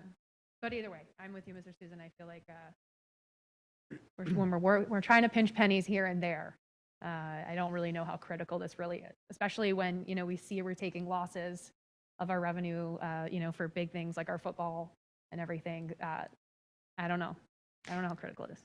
So I can tell, to answer 2 of those things, is that we know that the areas that we just focused on have other monies that fall to the bottom line. So it is that we pull out of those areas, but it's not like it's only in those buckets, right? But the other answer that you said is that our former CFO saw this as a benefit when she presented the centralized accounts originally as part of an overall project. And she even said it inside of her interview. She said, I'd like to bring this. And I think for the most part, and Dr. Mullins and staff would agree, and the current CFO, that this is a good system. But I just see this armored car piece of that centralized system as an issue that we might be able to resolve. And I know that you guys can't get me there to finalize it and send our accountants back out to do the deposits. So I did my due diligence to try to find out if there was a way that we could get rid of it by using a current vendor. Anyone else want to respond before I do? I know that a couple of years ago, actually I wasn't on the board at the time when the contract was made, but there was a lot of, obviously, even in the public, you know, discussion that, and I had talked to a bookkeeper at the time that I had a relationship with and just asked their opinion. They were concerned because they were having, it saved them the time on the deposits when they need to go get petty cash or an event or whatever. They still had to make the trips. And there, you know, there was some resistance, but I think that now that we've had it initiated, it's been in place for a few years, there's a different feeling among our bookkeepers. I don't know if you know, would, you know, kind of share anything, because anytime there's change, there's resistance to change just because it's changed too. But how has that process evolved over the last few years as far as, you know, is it, because if it is protecting, we may not have had any instances of someone being robbed who takes money to banks, but it's a lot of money and they were doing it regularly. But we're talking about protecting our staff. And when we talk about that, I have a hard time dismissing it like we're just wasting money, because I don't believe we're wasting money. We've put a lot of money and effort into keeping our staff as well as our students safe this year. I don't think that even $185,000 a year is too much to pay to keep those people safe who are in a potentially dangerous situation. But then we've also talked about people's time. So I'd kind of like to know the safety thing is one thing. I mean, you know, but as far as time, is it still, you know, that time saver? Has it been, some of those resistances, have they been resolved, I guess? Madam Chair, did you want me to respond, or? If you'd like to. Well, I will pass it off to Ms. Costner, likely just to respond to your question related to staff's, I guess, receptivity to the practice, and just provide some context, and we'll see if I say it correctly, and I've got the expert here. In previous practice, prior to the armored car pickup, we had, in some instances, 3 individuals at a school making a deposit. That was the food service cafeteria manager, that was the Brevard aftercare coordinator, I believe, and then the bookkeeper. In the current system, all of those are consolidated and all the deposits are received in the bookkeeper's office, and the deposits are not combined into one, but they're put into one pickup. Current pickup frequency is 2 per elementary and 2 per secondary. We've reduced pickup as a result of reduced receipts of deposits. In addition, we built into the contract is the ability to cancel pickups at a cost savings to the service. So we give them notice. I don't remember what the time frame is. How much notice? We can give them notice. We do not need a pickup, and we are not charged for that service. So it is a as it's used charge per pickup in our schools. Ms. Counselor, how would can you respond to the question about how staff is, their perception or their receptivity to the service, maybe contrary to what it would have been when it's first started? Yeah. So just to give you a little bit of history, when we first implemented the armored car, we trained every coordinator, we trained every cafeteria manager, every bookkeeper, and all of the other schools like adult ed, virtual, that accept deposits. So we're looking at, and all of their backups and their floaters. So we're looking at somewhere around 275 people that we trained in one summer. That's how many people we're talking about that are exposed to deposits, right? And at first, yes, there was some resistance, like armor car, ooh, it's changed, the C word. But now we've found that a lot of people actually enjoy having the armor car there, and they don't have to take the time to drive out of their way when they're going home, or drive during registration when they have multiple deposits and they are leaving during the day and coming back. And they do enjoy having that service. And I can also say that it's come in handy during inclement weather, and especially during COVID situations where their banks are closed. There are some branches that are closed, and maybe there's only the drive-through that's open. And so the armor cars really helped in those situations too. Thank you. The other thing that I would add as part of the consideration is when, prior to centralizing all of our accounts into one bank, schools had relationships with local banks that were close to them. And now that they're all utilizing the same bank, that convenience isn't necessarily there anymore. Like, I can tell you, I'm sure you guys are tired of hearing about in the North End, but in the North End, the trip from some of our schools to the closest Wells Fargo bank is a significant trek. And I would suggest that it's probably that way in many areas. Yeah. So I think that is an additional concern. But what I'm hearing from Mr. Gibbs is we have the opportunity to not do the additional renewal on the contract or to cancel the contract should we go that direction. So Dr. Mullins, are you opposed to looking at the option of working with Wells Fargo to see if that is something that can be rolled into our next contract? No, not at all. It's part of what we discussed earlier today in our annual look at efficiencies and find ways to cut costs and reduce expenses and so on.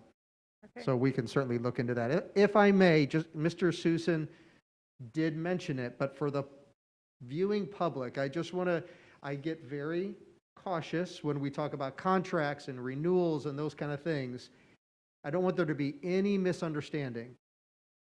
The contract renewal that is coming before the board tonight was built into the original contract approved by the board, and Mr. Susan, you alluded to it, but I hope you don't mind me reemphasizing that. I don't want anybody to leave this conversation that the school district is trying to quickly in fact, I pulled it from the agenda 2 weeks ago when board members started asking questions. I couldn't answer all of them, and I got back and provided, response. So a renewal on a 3-year contract is a standard element to, I would venture to say, the vast majority of our contracts, and we as a school district and other government entities utilize those regularly, and we have regularly as a school district. So Mr. Susan, I don't disagree with you. Seeking a recompetitive process can always work to the advantage of a school district, particularly our size. I'm not suggesting that. It's just I didn't want anybody leaving the conversation feeling like, oh, what was happening. It's completely cleared and confirmed and verified by legal, and this is a normal contract renewal process. But I certainly respect and understand the questions of the board. So, Mr. Susan, it sounds like you have support for your request. Do you mind if I call the question? Yeah, can I just run through a kind of a response to what everybody else was saying real quick? Sure. We've never had anybody robbed in this district. Currently, we have armed We've never had anybody robbed in this district, ever. We currently have armed security now at every single location. The sheriff picks up for specific areas also sometimes when there's a secured issue. There's so many options in that realm that I didn't think were appropriate, but I would love to argue back on the bookkeeper issue. By depositing only once a week, every time Johnny misses his field trip form, there's an opportunity for them not to deposit the money in the kid to go. There were a lot of things that aren't inside of here that argue against that once a week frequency deposit that are very difficult. But if we can move forward, then I think we both win here with that. That's all. So I will call the question. Yeah. Can I add something real quick? I know this probably real quick. I just want to add in what is required by the state. This is from the State Bureau of School Business Services, commonly known as the Red Book. The state has an entry for internal funds, and it's 2 sentences. I'll read them real quick verbatim. All money collected must be deposited intact to a depository as frequently as feasible and as dictated by sound business practices. This next sentence is in bold. In any event, funds collected must be deposited within 5 working days. Okay. Thank you. All right, board members, hearing no more discussion, please vote.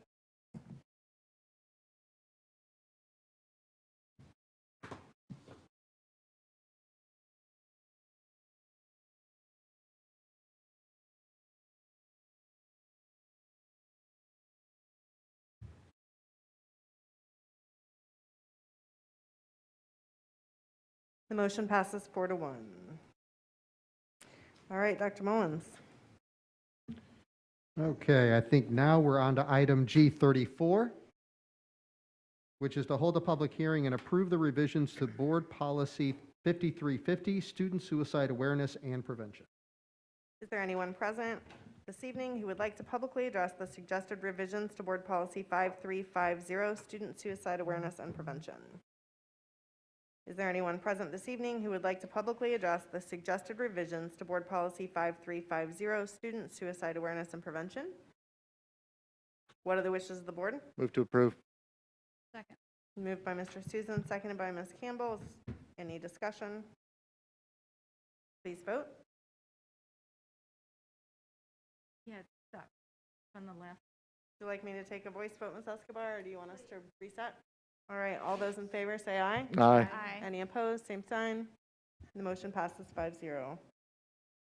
We are now at our information item. There will be no board action taken on this item this evening. Does any board member wish to discuss the information item? Hearing none, we will move into board member discussion, and I know that Ms. McDougall, you had indicated that you needed to give us an update on the school health Advisory Committee, yes. Yes. So, we had a meeting in February. We did it over. Is your mic on? Oh, no.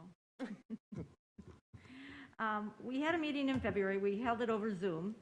And I just want to give you a brief update what we discussed. We talked about the update of the safety education programs. The Space Coast came and spoke to us. We had roundtable reports. And what was discussed, I go back and forth with my glasses, I'm so sorry. They talked about Florida safety, like pedestrian and walking safety. They teach safety skills in the classroom regarding bikes. The Head Start program teaches pedestrian safety, Bike Helmet program, wellness night, school fairs. So the safety education program at the Space Coast really does a lot, and they are good partners with us. And we will have our next meeting in May, but part of what I part of the committee, I don't know if you remember, but we usually get the Safe Schools Award, and I don't know if we're doing that this year because of COVID or how that's working. I will follow up to let us know, but I just want to thank Rachel, who does a lot of work on this, and her committee. And I'll report again back in May, but it's an interesting committee with a lot of our community support from outside our school board. So anyhow, that was our meeting. Awesome. Thanks, Ms. McDougall. Anyone have any questions for her on her committee report? All right, moving on, we had a request for discussion item on singing. Mr. Susan, I think you requested first.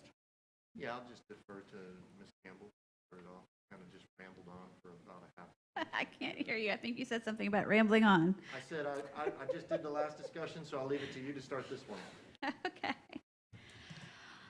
Well, I hope that everyone took Mr. Susan's suggestion and request that we all spent some time over the last couple of weeks reading through articles. I know I went back through the studies, and we've received several emails, and can I just start the conversation by thanking the students and parents from Satellite for your advocacy, because you so respectful and so willing to do whatever it takes, and I very much appreciate that.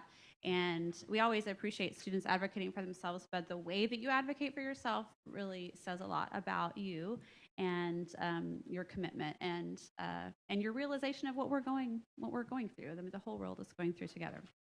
So just with that being said, I went back through the studies, and we also had there were a few emails that were if we presented in the conversation last time that there was one study, one source that our reopening task force was using to make these decisions. I apologize, because I certainly didn't want to come across that is absolutely not the case. Our reopening task force recognized that they are not musicians and musical experts, as well as not, there were medical experts on there. So a lot of these different areas relied upon their own national organizations to kind of set the standards. For example, we don't have guidelines in our reopening plan specifically to bands, but we have national band director organizations. We have national, athletic associations, state, so all of those kinds of things. And the one particular study that we had the most conversation about last week was one that happened to be commissioned by so many organizations all over the United States. And so that was one. But there were also, we referenced more than one last week, and I went back and looked through a few. So, honestly, I'm not particularly going to talk a lot about the difference between athletics and singing, because I do understand that, but we are talking about apples and oranges there, because we're talking about co-curricular, which is our choirs and bands and forming our co-curricular, versus extracurricular. And our athletes do have to sign a waiver, and they have to do, they saying, I understand all the dangers and all of that. Our choirs and bands are co-curricular, which means we have people participating in those courses, their actual courses, that are not even on our campuses. And as part of my research, and last week, I spent a morning in a choir classroom for an entire period. I actually got to play the piano for him. It was all kind of fun. But beyond the fun and games, I wanted to see what was going on. And they were learning. It wasn't really why the kids signed up. Kids don't sign up for, they were learning about Baroque music. It was fantastic. And they got a board member piano concert. Wonderful. Woohoo. But that's not why they signed up for choir. They signed up to sing. And we only got to sing at the very end of the period because of the way that the class was formatted that day. And I kind of had to beg. I'm like, this is why I'm here. Will you please sing for me? So we went out in the breezeway out nearest to the room and did that. But rather than apples and oranges, what I'd really like to compare is more like an apple and a pear, to use a bad illustration. And that is our choruses and our bands. When we look at the studies, whether it's the University of Colorado Boulder study or the Colorado State study or Minnesota, I think University of Minnesota was one of them, the guidelines, they studied all these different instruments, wind instruments, right, and singers. And when they looked at the things that they put into place, whether it be limiting practice times, using masks, bell covers, spacing out the 6 feet and all of that, it seemed to me in all the studies that I saw, and you guys were able to look at them yourselves, that the things that they were putting in place for singers yielded similar results to the wind instruments. And so when I talk about apples and pears, this is what I mean. You know, my daughter's in band, and so our bands across the county are doing something like this.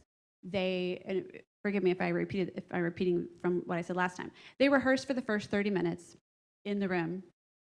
They go out of the room, and at my daughter's school, during that next 30 minutes, they split up into sectionals. They're outdoors practicing, you know, flutes here, bassoons here, saxophones here, or whatever.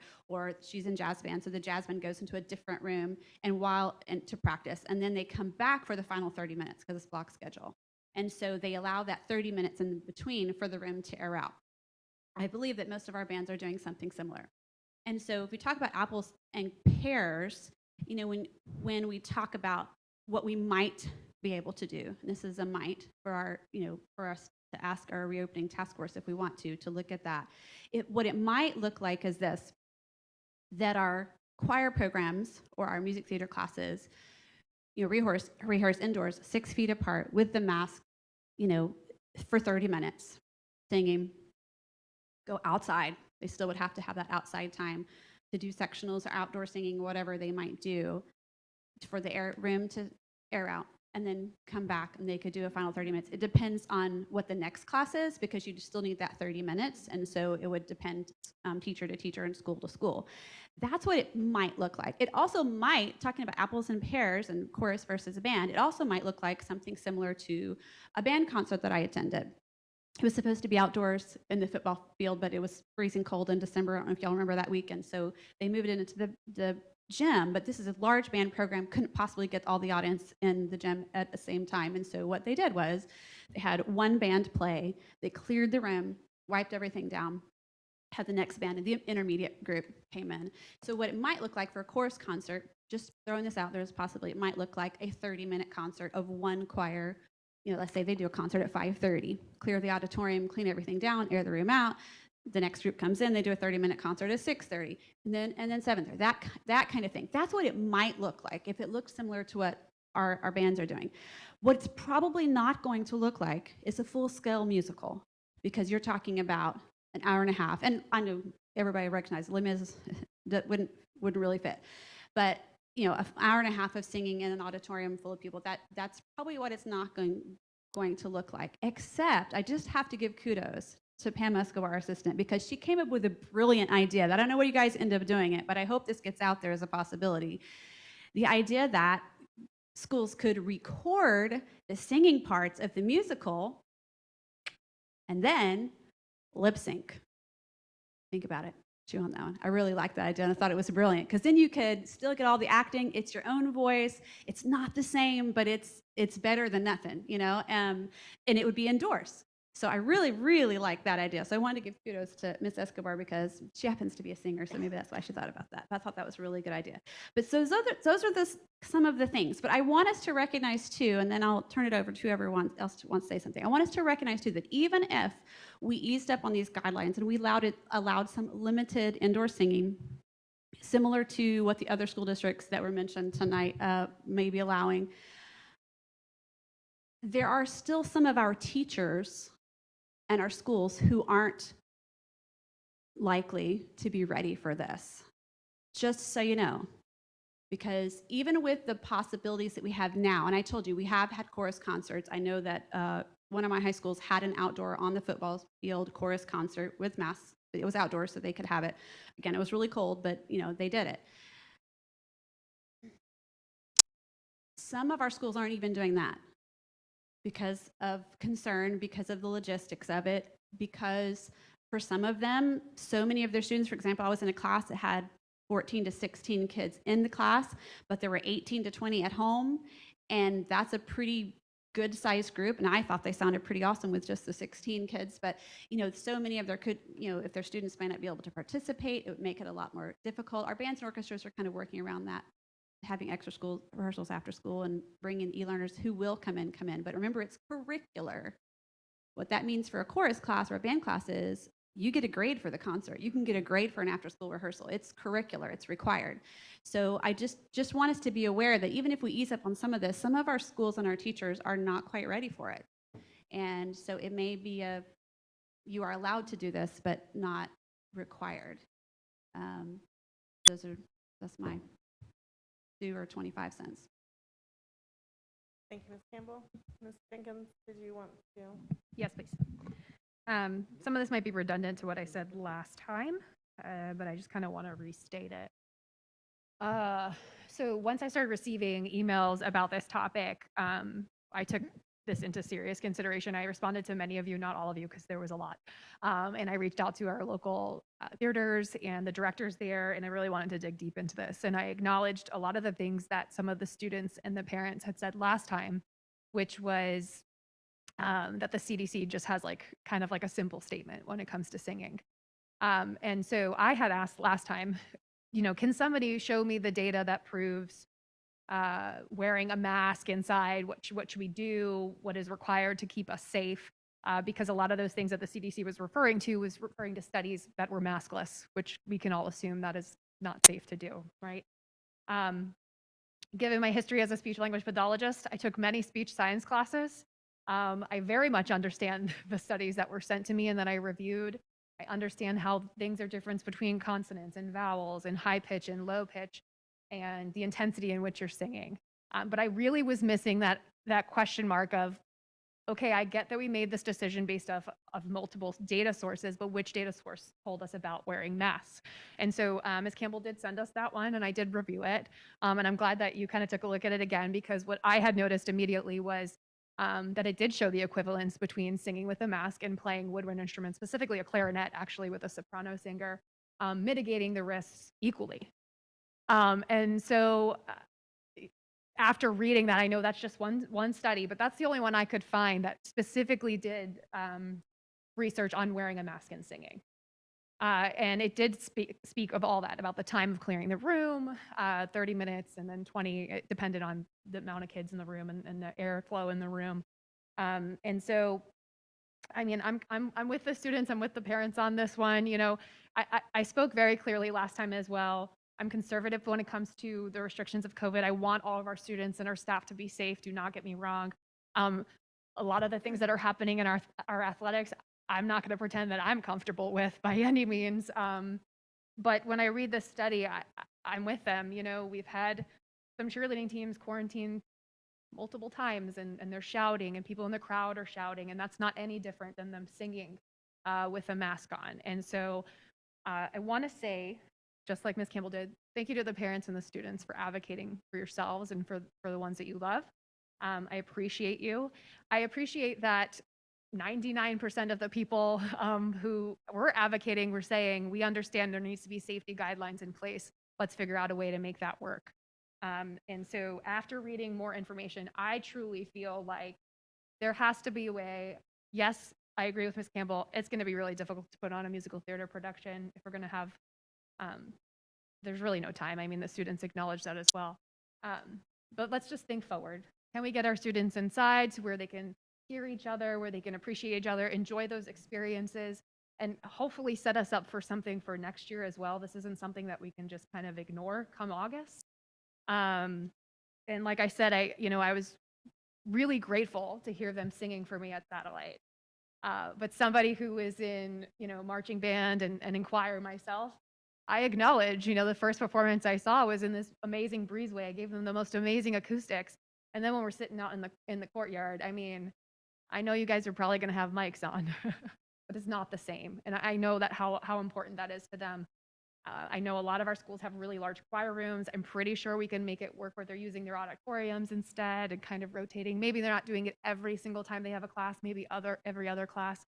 I'm sure every school can kind of figure out a solution, but I definitely think this is something we need to take seriously. And I just want to say one more thing as well, because I don't think we brought it up last time, but I do want to acknowledge that at our ABC Awards, we did have a jazz band performance for us on stage within close proximity of some of our adults.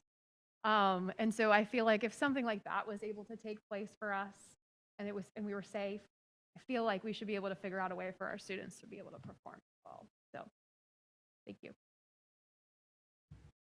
Anybody else want to weigh in? I'll just quickly. It's pretty redundant, really. Again, I want to thank the students and the parents who've come in. Everyone is very articulate and very professional, and I can see some of the talent, especially last board meeting that we had a lot of students there. I don't have a problem if people wear a mask and sing. I don't know how difficult that is, but I like that you have come up with some ideas, and I really, I wish we could do Les Mis, but this year, not so much. But I'm glad there are some opportunities for some performances. Thank you, Ms. McDougall. Can I go back through and just ask a couple quick questions? Ms. Campbell, were you saying? Turn your mic on, please. Ms. Campbell, were you saying, I'm sorry, were you saying that you're okay with them singing indoors as long as they sing and then they leave? Is that with masks or without masks? With masks, Just okay. the idea that it would be similar to what our bands are already doing, which with our band members, they have the masks with the little and they have bell covers. So a bell cover mask combination for a band instrument or a wind instrument would be similar to a singer with a mask. I was trying to make sure I heard that right. Yeah, and 6 feet apart, which, like you said, most of our chorus rooms are pretty big, especially with lots of e-learners. And that's what, That study that you sent too, I mean, it was like clearly laid out at the end of how that should look, how it's really done, and it is exactly how our bands are doing it here in Brevard. yeah, I was looking at it right now, actually. And now you're okay with that too, Jenkins? Yeah. And you're okay with that too? Wow, okay. So, I just wanted to thank the parents and stuff for coming out. You guys advocated and reversed what was something else, and now you guys got the opportunity to do something that you really wanted to do. They're going to have the opportunity to sing indoors with masks on, which is better than what it was before. I want to say thank you, Ms. Campbell, for doing that research. You really got into it, and you kind of got into the nuts and bolts, and you really went at it.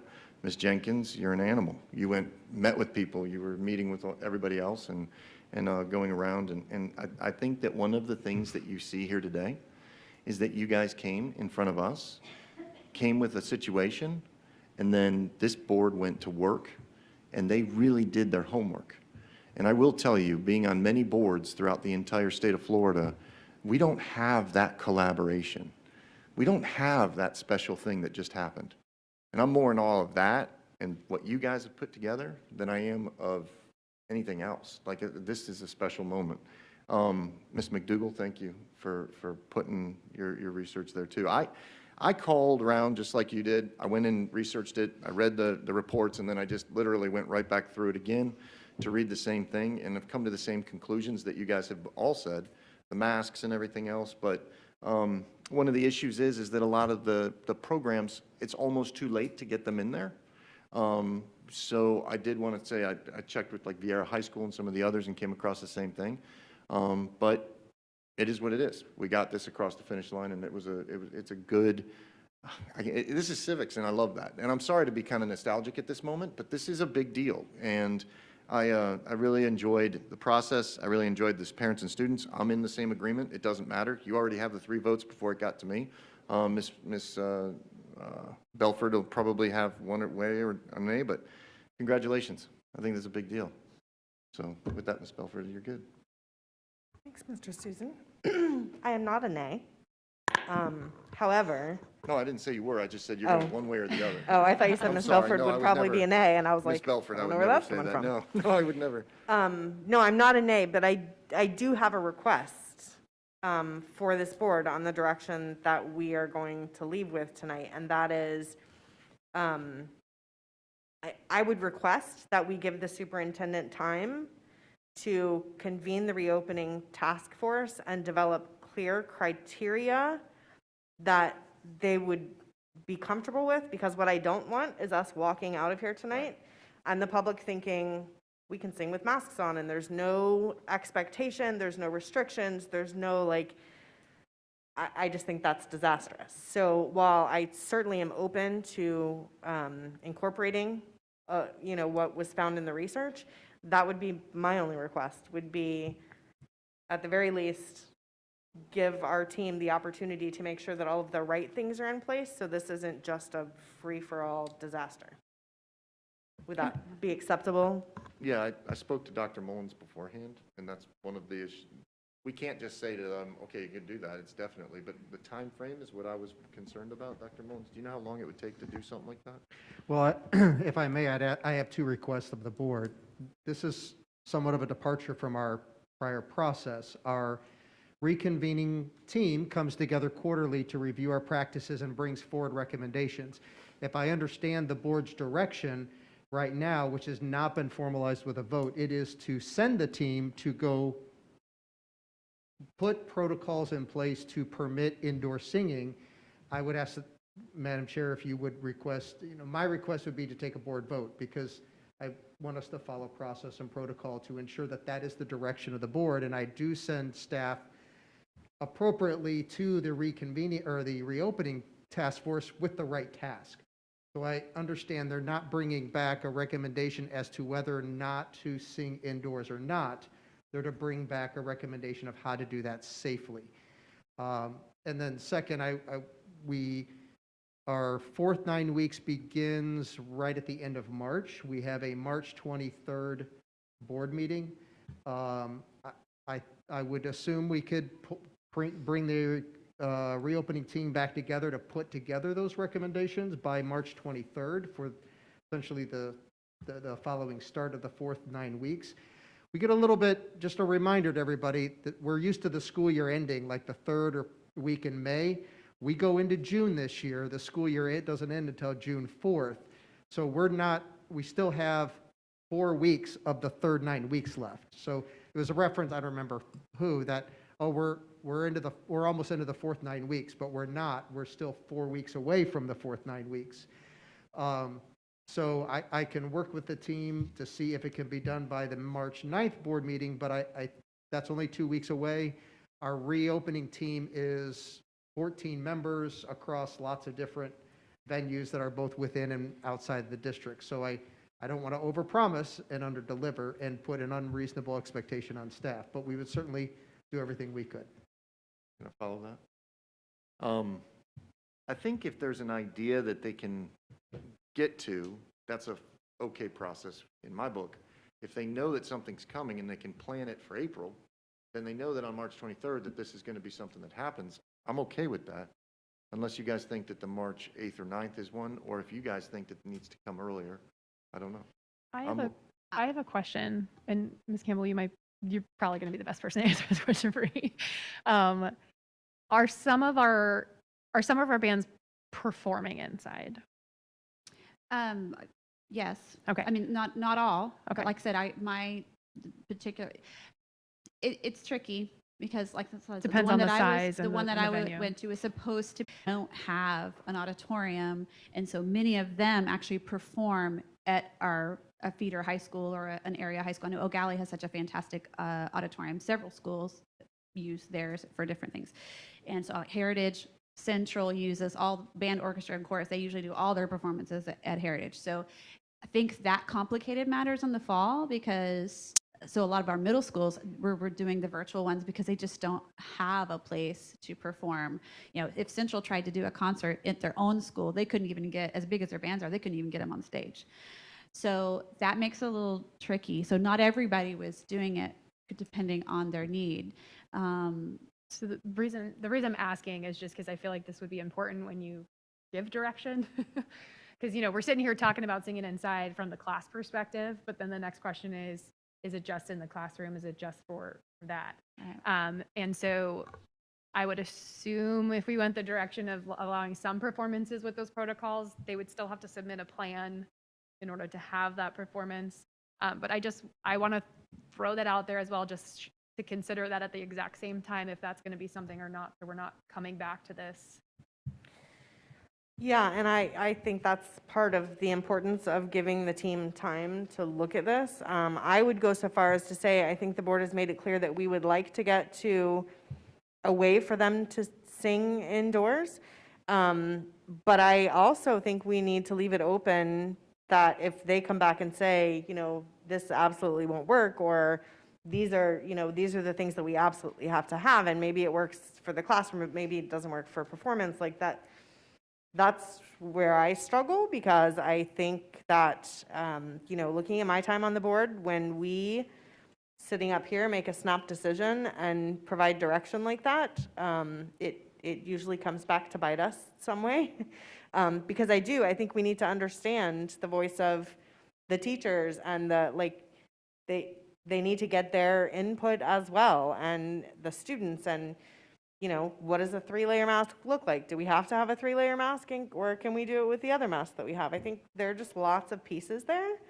I would be more inclined to ask Dr. Mullins to have the team start working on the issue and bring us back a recommendation for the specifics, at which time we can make a decision.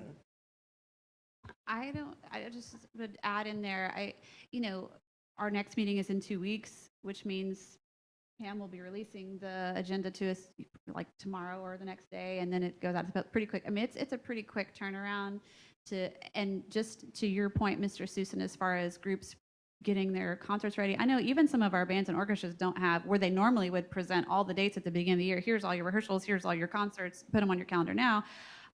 I don't even know those dates for some of my children's, because everybody's just kind of in a holding pattern, trying to figure out what this is all going to look like. So I don't know that anybody's, for example, if Satellite's going to be doing a showcase, I don't know that's necessarily going to change what type of concert that they do. It just may change where it is. So I don't think that we need to rush earlier than the 23rd. I think the 23rd is pretty quick turnaround for that team to get together and get something to us, recommendation, and to do it well. Here's, if I can speak, being an employee of this district as long as I have, as far as teaching, and then as a school board member, and this is not what Dr. Mullins would do, but inadvertently sometimes staff does an analysis by paralysis and creates a situation where we don't have the opportunity. Like all of a sudden we get in there in April and we're like, okay guys, now you have to fill out these forms, you have all this stuff, oh now it's during finals, and we just run out of time. So I hear you, we did it in 2 weeks. I'm willing to go that route, but we need to be able to, on the 23rd, if it comes back, say, yes, you guys can go. And I think there's a clear intent from the board to allow these kids to not only sing inside of performances, but also inside of the classroom. If that's the intent, then we give them that intent. And just like Dr. Mullins needs, we need to vote on that. And then that way there's no back and forth and everything else. And if there's no major red flags and you can do what's happening in Osceola, Dade, and all those other big urban areas, then we just do it. And I agree with you, Ms. Belford, a lot. With this one, with the circumstances that we have, sometimes you just got to let it happen. And I think that yes, we are in the times where we're changing things and we're doing stuff, but we're finding out more and more about how some of the way that this virus spreads may not be as scary as what it was before, and that there are ways to mitigate some of the risk. With that and the upcoming and newly released data that we keep getting, I think we're getting to a place where we can reevaluate, and being able to reevaluate and readjust is something that I think we do well. So I would say we come back, if we're going to vote tonight, we send clear direction, and then we have it to where the staff can come back and then allow the kids enough time to plan and go through the processes. That's all. I don't want to be run out of time on the kids. That's all. The only problem I see, Mr. Susan, is if we vote tonight to allow singing in the classroom, we are in effect voting to make that possible without any parameters. I didn't want to vote. He wanted to vote. I just wanted to say, go to staff, come back so we can vote, but with clear direction that we are going to do this. That's all. You don't need to have a vote. She can say, we can all give direction. We've done it 100 times. Correct. I'm just clarifying. Like, I'm not voting tonight to approve singing indoors without the parameters to ensure that that's safe. So if that's what you're asking for, then I am going to have to be a nay, only because I feel like we need to have those correct processes in place. That's not what I was in. What I was saying is that if we do make the decision to allow staff to come back on the 23rd for an official, a policy revision, again, this is a procedure. This isn't an actual vote. It's a procedure. You guys did that with the mascot. Like, you can just say this is the new way and push it out. We can do a symbolic thing, but it's not requiring a vote. I just wanted to make sure that the intent of what happens here today is to allow them to do that and to come back with that kind of a recommendation. That's all. So Dr. Mullins, are you comfortable with that?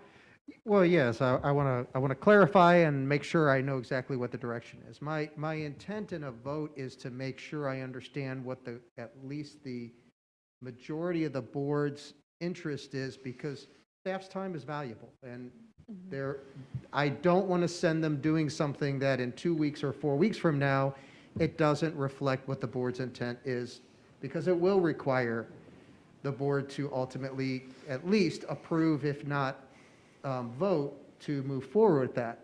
The reason I want clear direction is this conversation precludes any discussion of the reopening committee to evaluate the process of singing indoors. If we were to have followed our normal process, they would have convened and evaluated that and brought a recommendation to the board. The board, it seems, if I understand, and I don't know what that would have, maybe they would have come saying, we recommend allowing singing indoors, but I don't know that now because this conversation has happened first. Does that make sense? So I want to make sure it's a different approach if I go to the committee and say, I want the board has requested that we move to what protocols would need to be put in place to allow singing indoors in as safe a manner as possible, which is different than what I've done in the past, if that makes sense. So I'm comfortable if the board affirms that, yes, we want the committee to move towards providing recommendations of the safest way to allow students to sing indoors. We will absolutely do that. Bring back a recommendation. I can have staff make a presentation on the 23rd. The board can either accept the recommendation as it is or make modifications, and that we have done that in the past as it has related to restrictions going into this school year. That is very reasonable. Did I Just to that chime validate- in, the board would need to amend its reopening plan anyways, and that is board approved and will require a vote. Just to throw that out there. Okay, I don't care about voting, I just Yeah, want to get just this because process there was going. talk of not needing to vote, the board's reopening plan was board approved, so it will require a vote to amend it. On the 23rd, Yeah, it can be on the 9th or the 23rd. I'm just saying it will have to come back for a board vote. It can't just be implemented.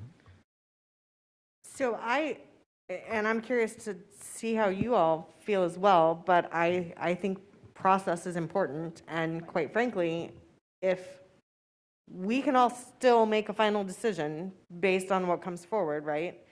But I personally think it's important for us to know if our reopening task force recommends that this not be something that we do. I mean, if we choose, or if the majority of us choose to go against that, that's one thing. But I would feel much more comfortable giving the direction to the superintendent to ask the reopening task force to look into the availability of expanding to allow singing indoors with masks, and how we could do that safely if they do in fact feel like it's feasible. And like I said, we can, as a board, we can still decide which way to go, but I think it's important I hate to put staff in a situation where they're providing us a solution that they really do not believe in, and they're not comfortable telling us that they don't believe in that solution just because the board has said this is what you're going to do. I feel like that's a dangerous precedent to set.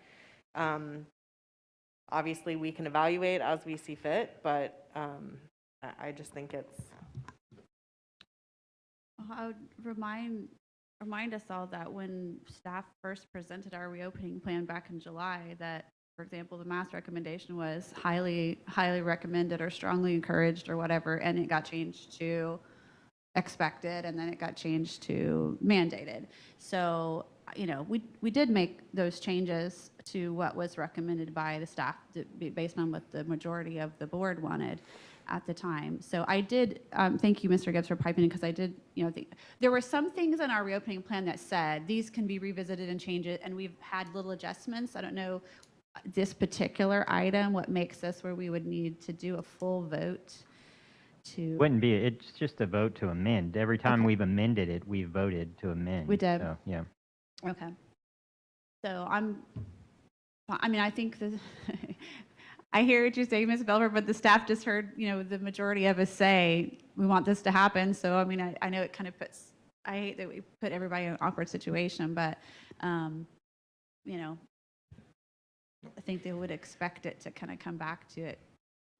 They can reach out to us, but I think we've just sent a 5-0 vote to let the kids sing indoors with however that's done correctively. So let's figure out a way to get it done, bring it back on the 23rd, and let's roll. I mean, we're going to dance around amendments and all this other stuff. At some point, we just say, this is what needs to happen and find a way to get there. Yeah. Instead of trying to find, it's just a way of working back from the solution or working towards it. We got to work back from it. We're there. We made it. Now let's come back, figure it out, and go. That's all. And I just kind of want to say, you know, Ms. Belford, you made a comment about how we wouldn't want to put staff in a situation where they're recommending something they don't feel comfortable with, but I would argue they might have actually been doing that in July and August when we were all mandated to open in the first place. So, you know, we have a crunch time here if we're going to make this happen for our seniors. And I know it's not normal protocol or typical protocol, but I think it's probably beneficial for them to hear that we're all in agreement on something. It makes it more focused on, instead of wasting their time. And I feel like that's kind of where Dr. Mullins was going with. Give me exactly what you're expecting so they don't waste their time drafting something that's going to get modified and changed and kind of torn apart. Dr. Mullins, what would are you clear on what the majority of the board would request, that you ask the team to bring back a recommendation to safely sing on March 23rd? Yes, I'll ask staff to work with the reopening committee and put together their proposal or recommendation that would be the safest circumstances to allow students to sing indoors, and we'll present it to the board on the 23rd and wait for further direction. Okay. Anybody have anything else? One more thing. I told you I wanted to do that. I'm sorry, I told you. Yes, you did. So many of you guys today sat back and we learned today about how in some of the unemployment that our teachers and staff's information had been stolen, and we have an unemployment claims that we have that we're trying to pay in the tunes of $400,000 and $300,000, and it's ridiculous, right? We heard about how there's some poor teacher, and I just lost my mind and I had to collect my thoughts to this. Mr. Susan, I have to interrupt you, and I'll let you collect your thoughts, but you said something I cannot allow to go heard the way it wasn't intended. You said that staff's identity was stolen. BPS's data has not been compromised, that our staff's identity has been compromised on behalf of BPS. That has happened outside of BPS related to unemployment claims. So I know that's not what you intended to say, but I can't let anyone keep watching or listening, and because we're all very concerned about our identities and that sort of thing. This was outside of BPS. So yeah, I'm sorry. No, it's a good point. It gets to the heart of what I'm saying. We are, and you're right, Dr. Mullins, nobody hacked into our system and stole our identity. But what they did do is they filed false claims with our people for unemployment. And what I'm sick and tired of is us losing our identity in education. 50 years ago, the teacher was the model. Students used to respect their teacher. It was a different education culture. And what I'm finding today is everywhere I turn around, we're dealing with this. We have the hybrid learning I talked about earlier. We have no respect on getting the vaccinations up front like the others. We have teachers who are getting, students that are getting aggressive with our teachers. We have parents who are verbally assaulting, and I'm just tired of it. Like, I'm physically tired of it, and I'm losing my mind. I know you're getting nervous over there, Dr. Mullins, because you don't know what I'm about to say, but I'm just sick and tired of our staff being the back end of everything that happens inside this world. They just keep piling on more and more mandates onto us from Tallahassee. They just keep literally doing things to take away our identity for the unemployment. It has to stop. It has to. And I don't know what we have to do to start fighting back. I don't know if we have to start, I'm losing my mind. Like, I want to form a task force right now to go after all these unemployment things. I want to create I'm losing my mind, but I want to let you guys know that from my heart, we as a board need to start trying to figure out a way to bring back what was loved about education ago, and even if we have to go to Tallahassee to do it, or go to the local community, to the businesses. We hear about our PI coordinators, but how many of our teachers actually get from the people that they taught inside the community coming back and saying thank you? How many times do you let one of these parents come into our school and act inappropriately at our school, and then just let our staff get beat up, and then let them come back the next week and do it again verbally? I'm done with it. I'm done with allowing things to happen inside of our schools with parents and students. I'm going to ask for every single time that a teacher's been assaulted by any of our students, I'm going to do an evaluation of what's happened to the student. Then I'm going to do an assault on the teachers or staff from the people from the community. I'm going to start getting in there. So I'm just letting all you guys know I'm going to start making those requests because I don't know any other way. So, Amen. oh, there we go. Thank you. You want to help me, Ron? That's something. Ron, I'm not going to look at the air conditionings. That's going to drive me crazy. But you can come help me. Go get some of these people who keep running their mouth to our teachers and our staff. I'll let you on it. All right? He's going to take you in Tallahassee to his I will fancy let car. you. They're not letting anybody in the Capitol. All right? But we can sure as heck go work on some of the people around here. Thank you, Miss Belford. Sorry, I had to get that out. I told you I was doing it. Do you feel better? No, I'm really mad right now. I'm mad. Somebody took our teacher's stuff and filed it, and now we got to pay for it. You have no idea. We got to get some backbone. Sorry, go. So if I may take a moment of privilege to explain what it is that you are ranting about with regard to the unemployment, because we have many people who may be watching at the moment that were not privy to the conversation earlier that have no clue what's going on. So what Mr. Susan is discussing is we saw a significant increase in what the district was being asked to pay for unemployment claims in the second quarter, starting in the second quarter of last year. Typically, the district pays about $5,600, $5,000 to $6,000 per quarter in unemployment claims. In quarter 2 of last year, we saw a significant jump in what the state was asking us to pay for unemployment claims. Been all over the news. There's been tons of issues with the unemployment system. In essence, what happened was the state relaxed because they couldn't handle the influx of people applying for unemployment and all of the safeguards in place to ensure that people truly were unemployed and qualified to collect money. They relaxed all of those requirements. And so people no longer had to submit proof that they were applying for work. They no longer had to be verified that they were unemployed from their job, and the state just started paying out dollars and then charging the employers the dollars. So what we have found here in the district, for those that were not privy to the conversation, is that because they relaxed all of those requirements to verify eligibility for unemployment, there were many people who were getting unemployment compensation that should not have been getting unemployment compensation. That opening of the floodgate on unemployment applications also seems to have created an awesome opportunity for some dishonest individuals to apply for unemployment under the name of other people. It's a statewide issue. It's not a BPS issue. We do have some people within BPS who had people apply for unemployment in their name. Had nothing to do with our data, had nothing to do with BPS. It's just something that's happening at the statewide level.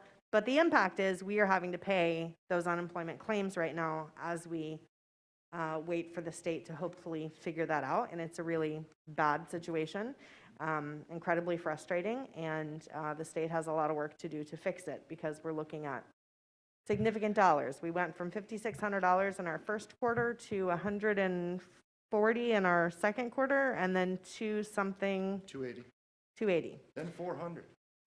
Is the projection. So that was what Mr. Susan was referencing. I just didn't want you all to not have full understanding of the issue that we had discussed earlier today.